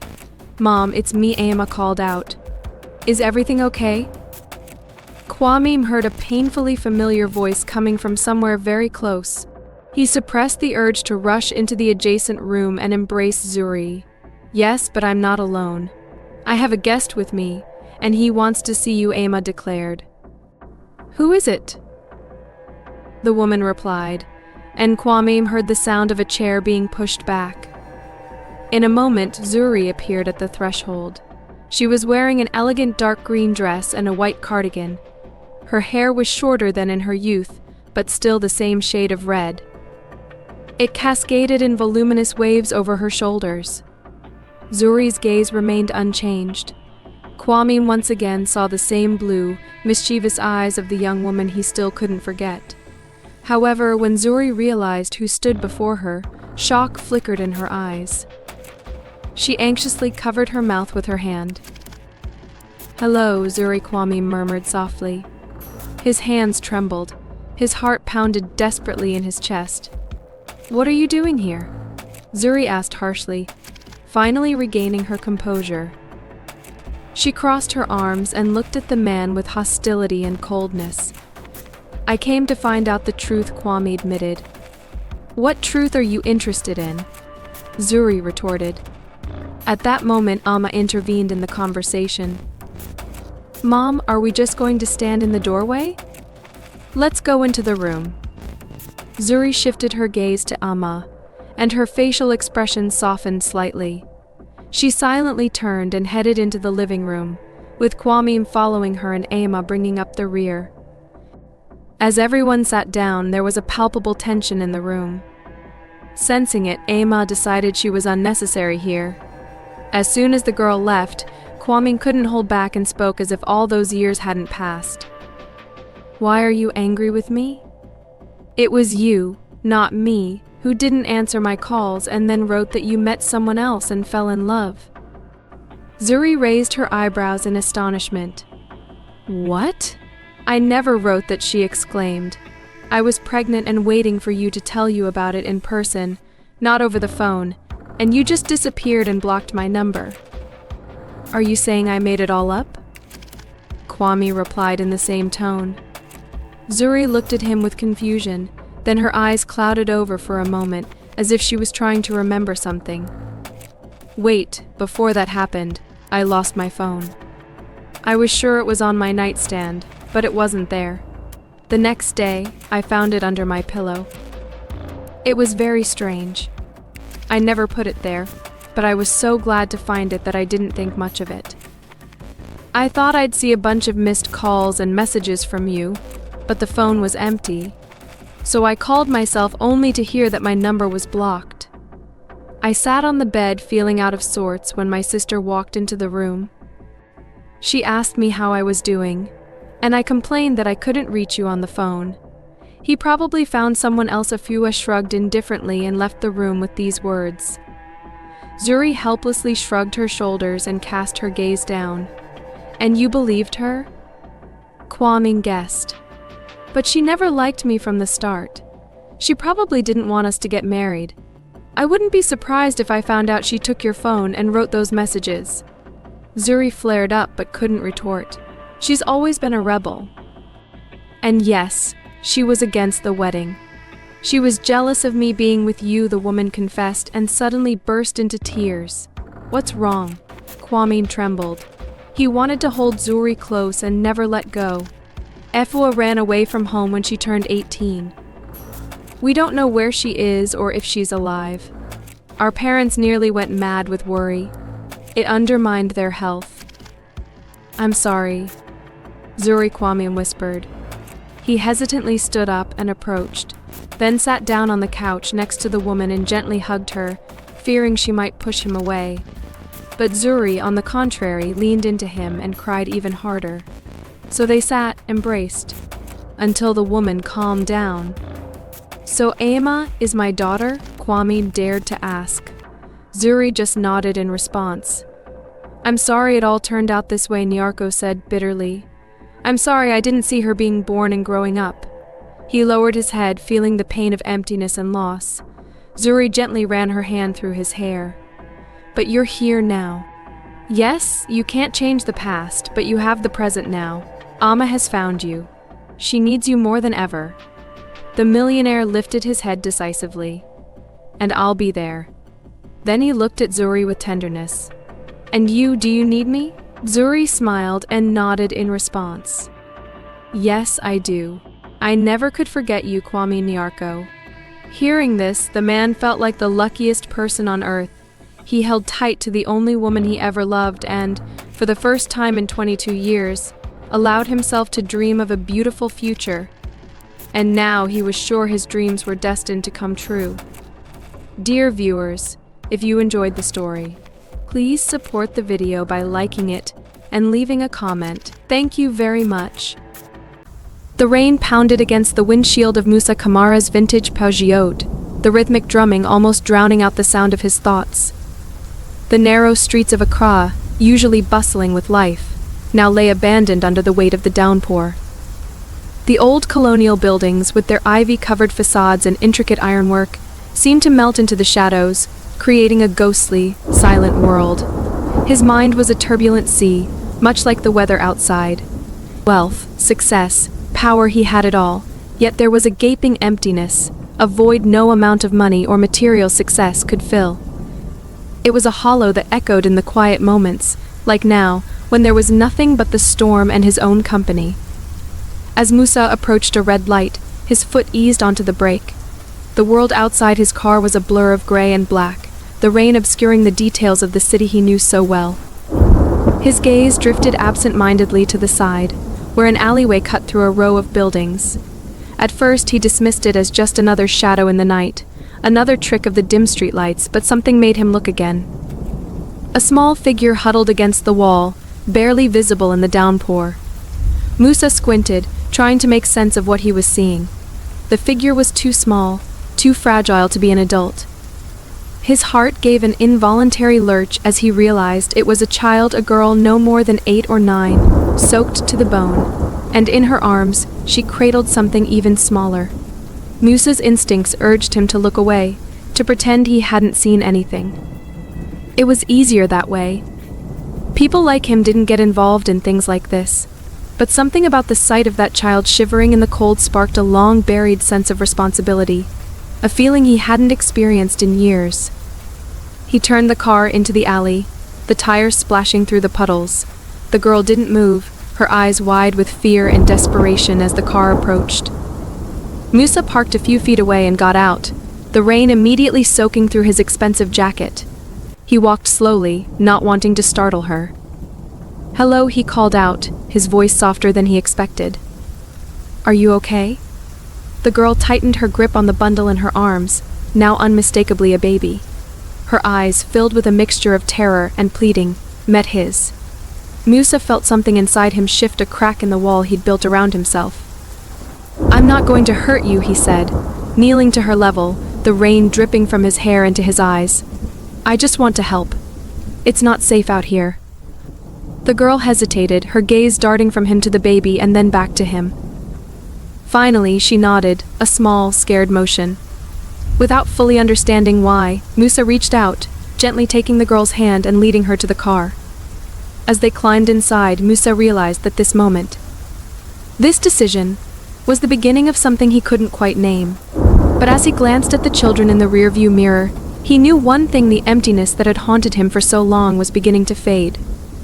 The drive back to Musa's home was silent, save for the soft patter of rain against the car's roof.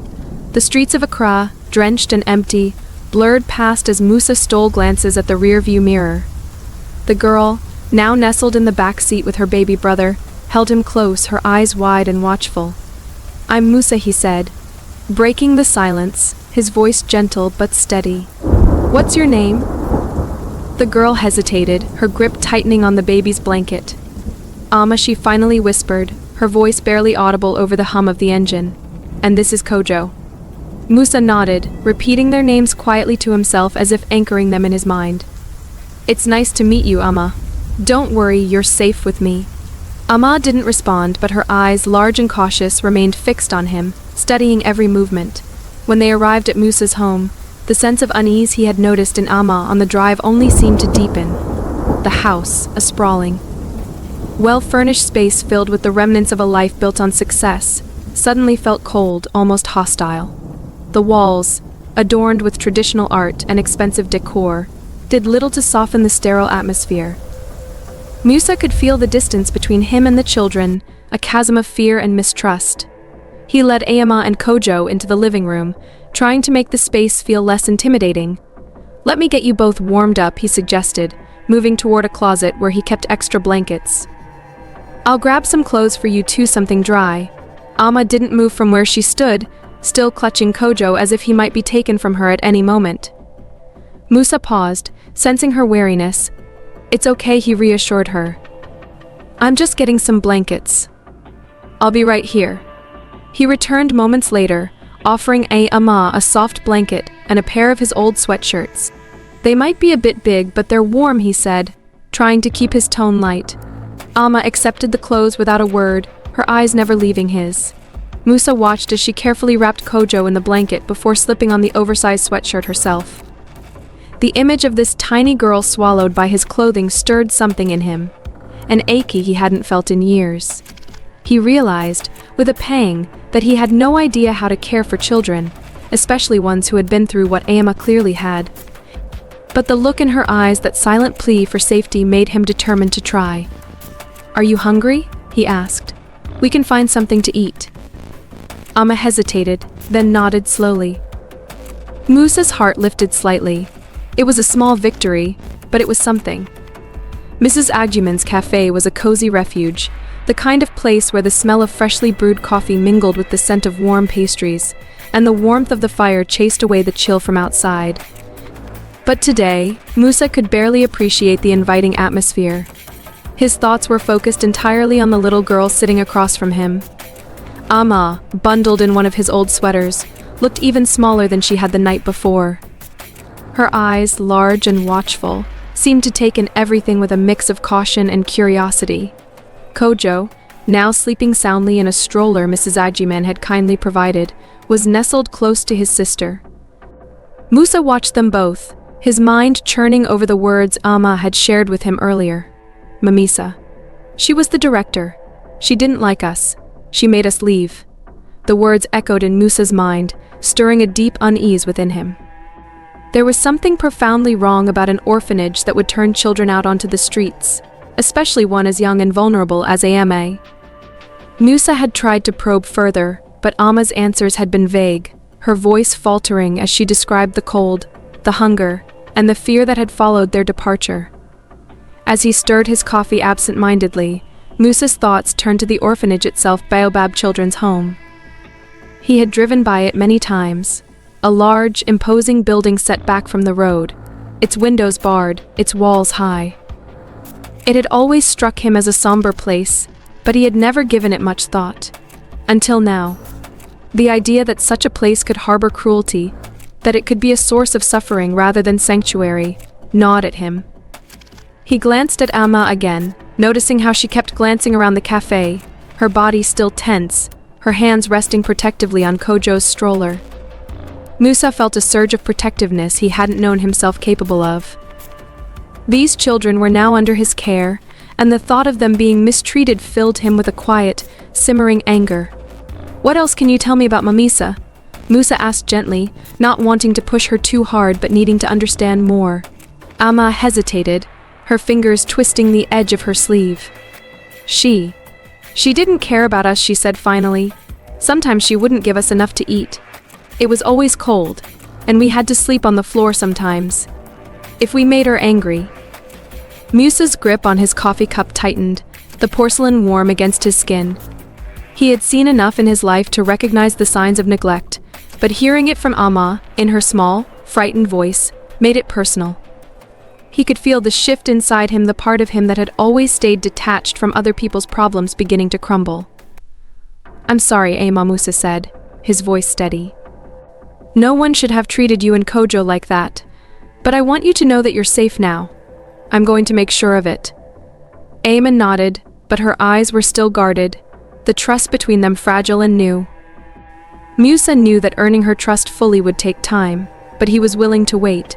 For now he had to focus on what he could do, starting with finding out more about Baobab Children's Home and this woman named Mamisa. Musa Kamara pushed open the heavy wooden doors of Accra City Hall, the smell of aged paper and musty air greeting him as he stepped inside. The building's grandeur, with its high ceilings and intricate moldings, was undermined by the oppressive quiet that hung in the air. This was a place where the past was preserved, not questioned, a place where secrets could easily be buried under layers of bureaucracy.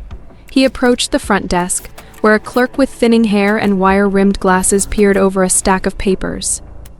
The man's expression was one of thinly veiled impatience, as if Musa's presence was an interruption to the more important work of maintaining the status quo. "Can I help you?" the clerk asked, his tone making it clear he hoped the answer would be no. "I'm looking for information on Baobab Children's Home," Musa replied, keeping his voice steady. He had anticipated resistance and was prepared to push past it, specifically records from the past decade. The clerk frowned, adjusting his glasses. "Why would you need that?" Musa chose his words carefully. "I'm doing some research. For a personal matter, it's important." The clerk hesitated, eyeing Musa with a mix of suspicion and curiosity. "That's not the kind of information we just hand out. You'd need a good reason, official paperwork at the very least." Musa leaned in slightly, lowering his voice. "Look, I'm not here to cause trouble. I just need to understand what's been going on at that orphanage. I think something isn't right, and if there's anything in those records that could help me, I'd appreciate your cooperation." There was a long pause as the clerk weighed Musa's words. Finally, he sighed, his resolve weakening. "All right," he muttered, glancing around as if to ensure no one else was listening. "I can let you take a look, but you didn't get this from me, understand?" Musa nodded, grateful for the small victory. "Understood." The clerk led him to a back room filled with rows of metal filing cabinets. The fluorescent lights buzzed overhead, casting a harsh, sterile glow on the dusty folders and forgotten records. The clerk pulled open one of the drawers and retrieved a stack of files, handing them to Musa with a resigned expression. "Here's everything we have on Baobab Children's Home from the last 10 years. Good luck finding what you're looking for." Musa thanked him and sat down at a nearby table, the weight of the files heavy in his hands. He opened the first folder, his eyes scanning the documents inside. The orphanage's early years were as he expected. Baobab had been founded by a woman named Aqua Nyarko, who had a reputation for her kindness and dedication to the children in her care. The records from those years were filled with commendations and praise from the community. But as Musa dug deeper, the tone of the records shifted. Aqua Nyarko had passed away unexpectedly 5 years ago, and almost immediately after her death, Mamisa Kohn had taken over as the orphanage's new director. The changes were subtle at first: financial reports showing unexplained expenses, legal documents with vague wording, and complaints from staff members that had been quietly dismissed. Musa's unease grew as he pieced together the pattern. Under Mamisa's leadership, Baobab had become less of a sanctuary for children and more of a business. Donations increased, but the funds were redirected into accounts that led nowhere. Several children had been transferred out of the orphanage without proper documentation, and there were no records of where they had gone. Hours passed as Musa sifted through the evidence, his determination hardening with every new discovery. It was clear that something sinister was happening at Baobab, and the complacency of the local officials had allowed it to continue unchecked. He finally closed the last folder, the full weight of what he'd uncovered settling on his shoulders.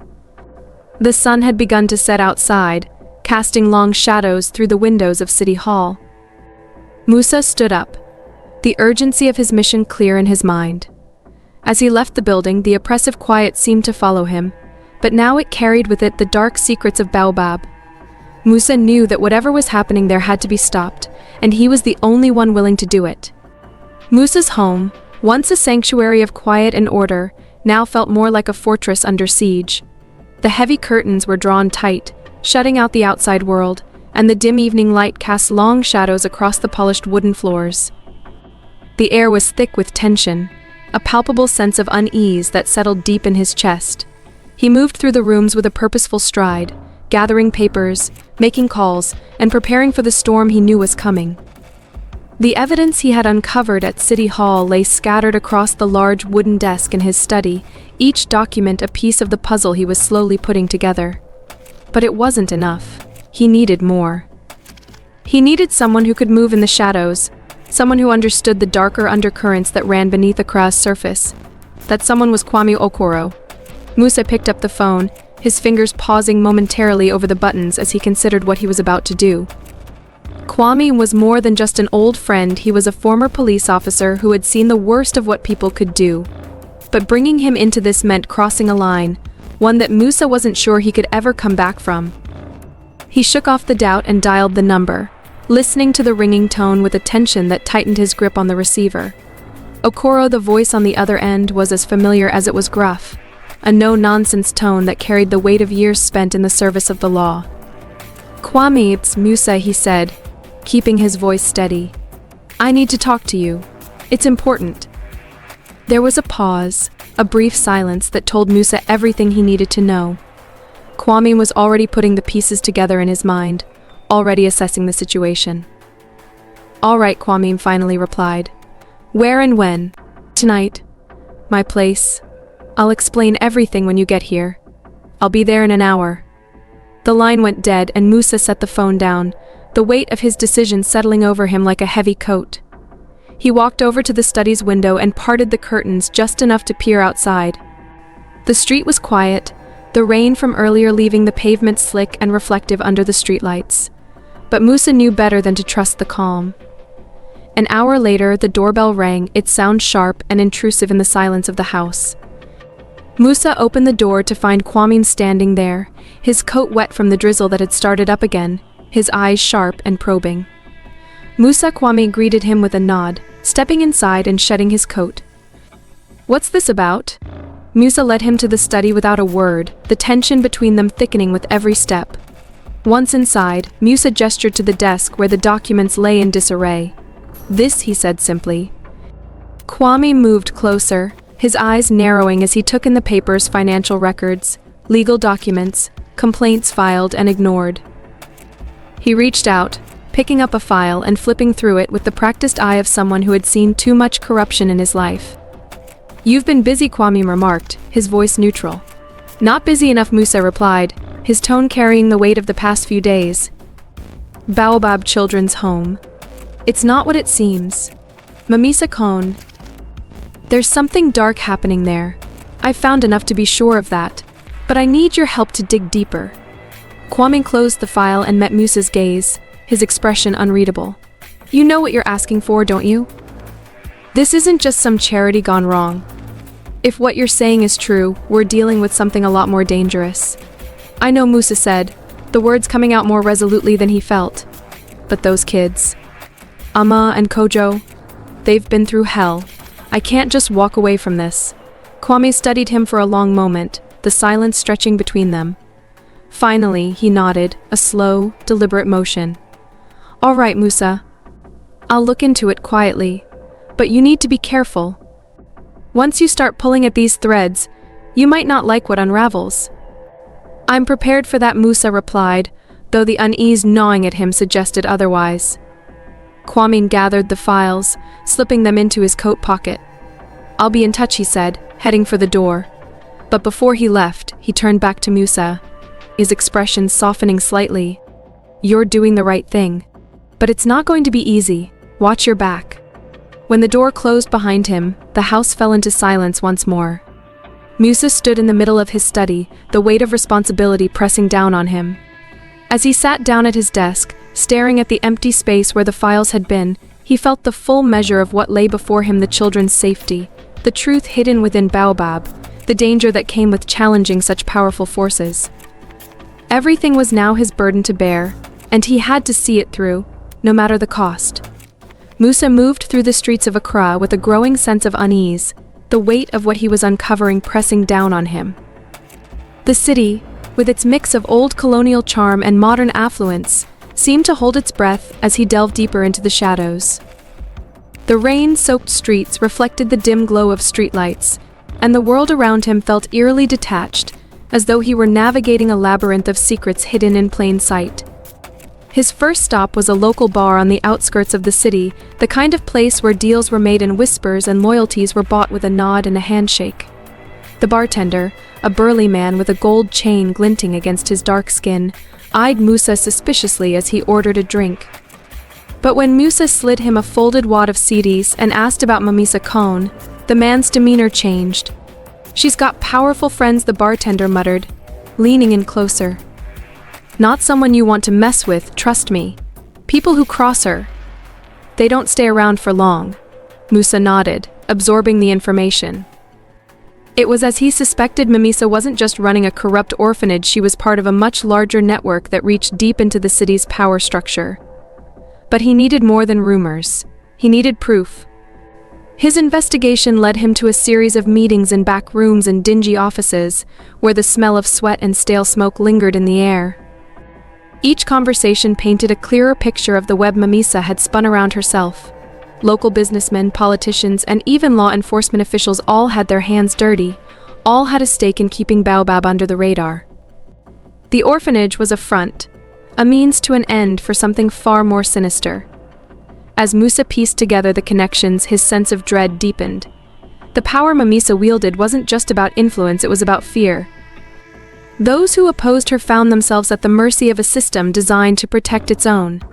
And the children Ayama, Kojo, and countless others were caught in the crossfire, pawns in a game they couldn't even begin to understand. Late one night, Musa found himself in the office of a real estate developer known for his shady dealings. The man, slick and smooth-talking, had more to lose than he cared to admit. Under the pressure of Musa's questions, he let slip a detail that sent chills down Musa's spine. Mamisa had been moving children out of the country, placing them in homes with no oversight, using them as a commodity in a trade that was as dark as it was unthinkable. Musa left the meeting with a knot in his stomach, his mind racing. He had enough to confirm his worst fears, but it wasn't enough to bring Mamisa down.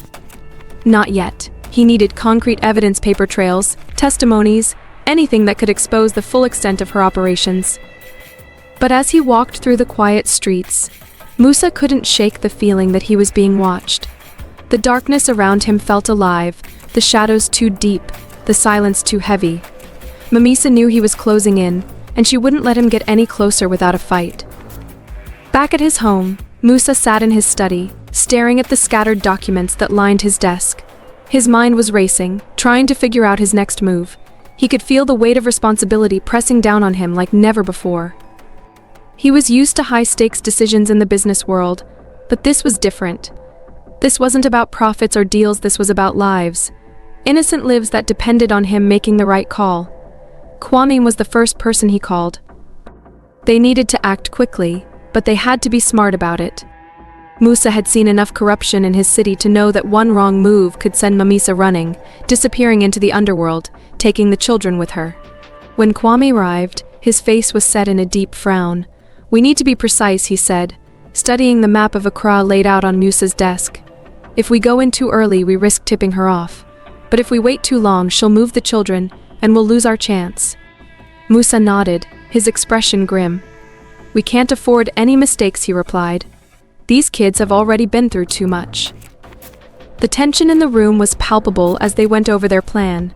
They had gathered enough evidence to get the authorities involved, but they knew that wasn't going to be enough. Mamisa had friends in high places, and she could pull strings to escape justice if they weren't careful. Kwame insisted they needed to act fast but build their case meticulously, so she wouldn't have anywhere to hide once they struck.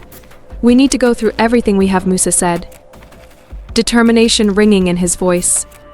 "There has to be something we've missed, something that'll give us the leverage we need to expose her." The hours passed in a tense silence, the only sounds coming from the rustle of papers and the occasional scratch of a pen. Musa's focus was intense, his mind searching through every detail, every clue, looking for the missing piece that could bring Mamisa down once and for all. Then the phone rang, breaking the silence like a thunderclap. Musa snatched it up, his heart racing in his chest. "Musa," he answered, his voice clipped. The voice on the other end was low and urgent. "I've got word that Mamisa is planning to move the kids tonight. There's a plane scheduled to leave the old airstrip outside the city at dawn." Musa's grip tightened on the phone, a sense of urgency flooding his veins. "We don't have much time." Kwame looked up, reading the alarm in Musa's eyes. "What is it?" Musa hung up the phone, his decision made. "She's moving them tonight. We need to act now." Kwame nodded, already grabbing his coat. "Let's make sure she doesn't get away with this." The night was thick with tension as Musa, Kwame, and a team of officers approached Baobab Children's home. The moon was hidden behind a thick veil of clouds, offering little light as they moved through the shadows toward the orphanage. The old building loomed before them, its high walls and barred windows giving it the look of a fortress. Musa's heart pounded in his chest, every step heavier than the last. This was it, the moment everything had been leading up to. There was no turning back now. Kwame signaled the team to stop just before they reached the side entrance. His voice was a barely audible whisper in the dark. "We move fast, we move quiet. No mistakes." Musa nodded, adjusting his grip on the flashlight. His breath steadied as he focused on the task ahead. They couldn't afford to fail now, not with the lives of so many children on the line. The team fanned out, slipping silently through the shadows. Musa and Kwame moved together toward the side door. One of the officers quickly worked on the lock, and after a few moments, the door clicked open. Inside, the air was thick with the musty smell of neglect. The orphanage was silent, its darkened corridors illuminated only by the faint glow of emergency lights. They moved swiftly through the building, turning corners with caution, opening doors with bated breath. Each step felt like a race against time.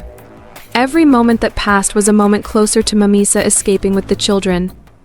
As they neared the main wing, the tension in the air thickened. This was where they would find Mamisa's office, where they hoped to find the evidence they needed, and where Mamisa herself might be waiting. Kwame looked at Musa and gave him a nod, the unspoken question clear. "Are you ready?" Musa steeled himself, pushing down the fear that threatened to rise. "Let's do this." The door to Mamisa's office creaked open and Musa stepped inside, his heart racing. The room was dimly lit by a single desk lamp, casting long shadows on the walls. Piles of papers were scattered across the desk, and in the corner, a safe stood slightly ajar. Musa's eyes quickly scanned the room, searching for any sign of Mamisa. But it was empty, save for the quiet hum of a ceiling fan spinning lazily overhead. Kwame motioned toward the desk. "We need to move fast. Look for anything we can use." Musa nodded and immediately began rifling through the papers. Receipts, financial reports, bank transfers, all of it pointed to the corrupt dealings that Mamisa had been hiding for years. He stuffed as many documents as he could into a folder. Kwame, meanwhile, kept his eyes on the door, listening for any sounds of movement in the hallway. Just as Musa reached for another stack of papers, they heard hurried footsteps approaching from the corridor. Kwame signaled Musa to get down, and the two men crouched behind the desk as the door swung open. Mamisa stood there, her silhouette framed by the dim hallway light. Her eyes scanned the room, suspicion written across her face. She was holding a phone to her ear, speaking quickly and her tone urgent. "They're getting too close," she hissed into the phone.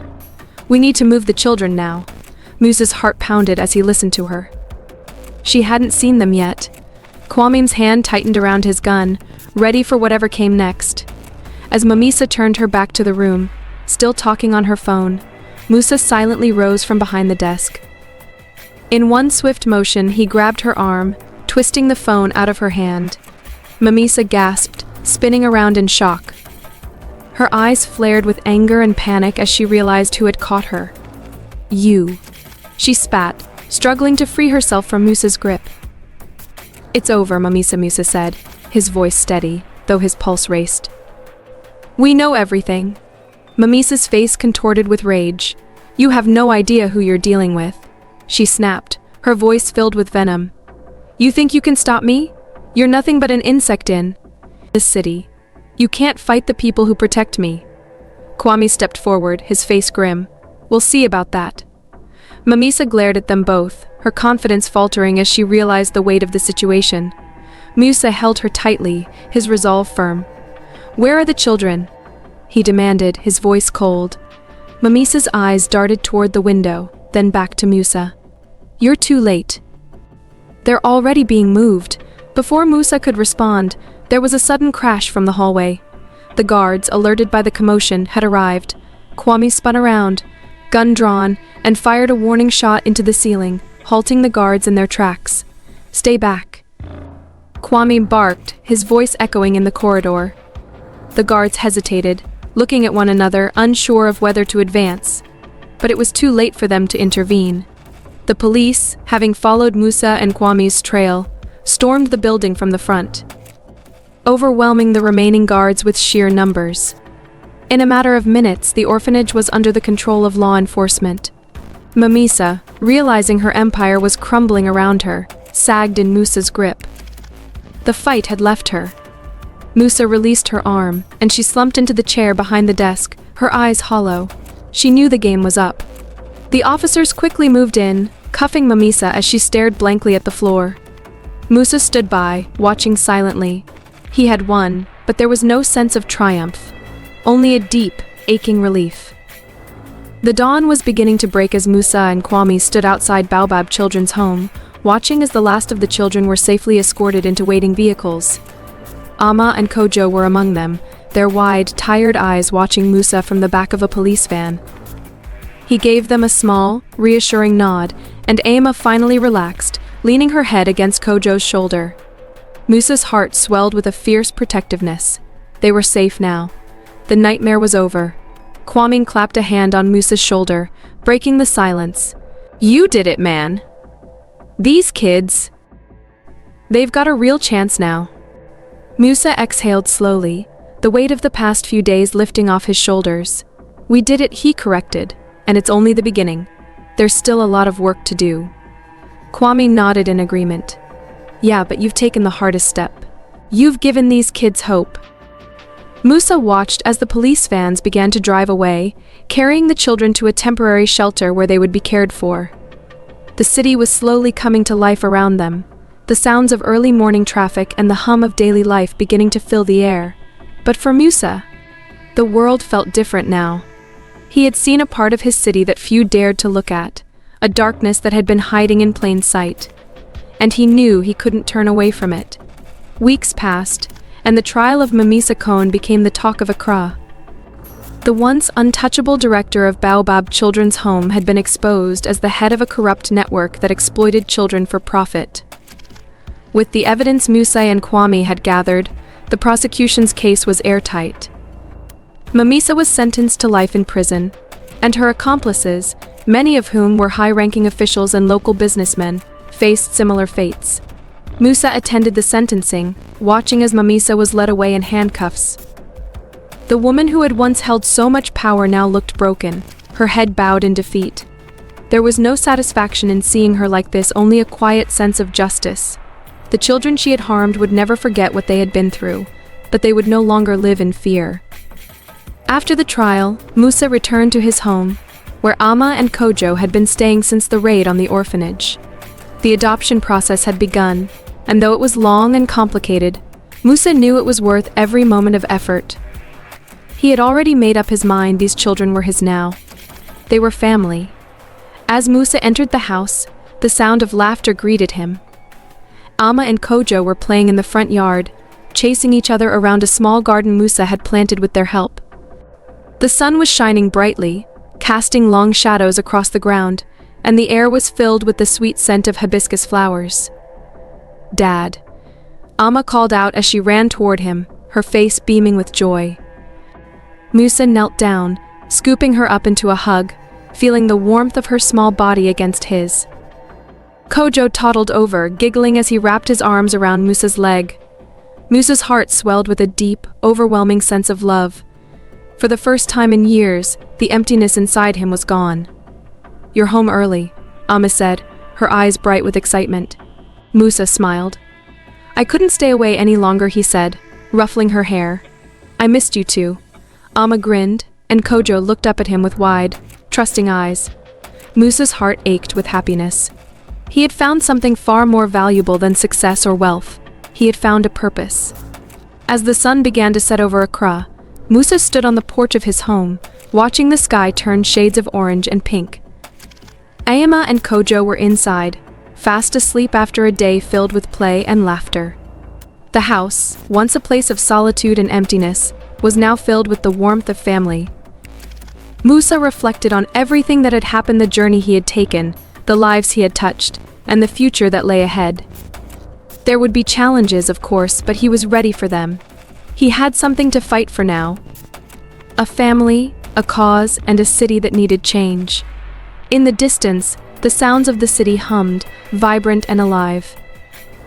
Musa smiled to himself, knowing that the future, though uncertain, held endless possibilities. For him, Amma, Kojo, and the many other children who had been given a second chance, the fight was far from over. But tonight, as the cool evening breeze brushed against his face, Musa Kamara felt a deep sense of peace. The darkness had been driven away, and in its place, there was hope. And that, he knew, was worth everything.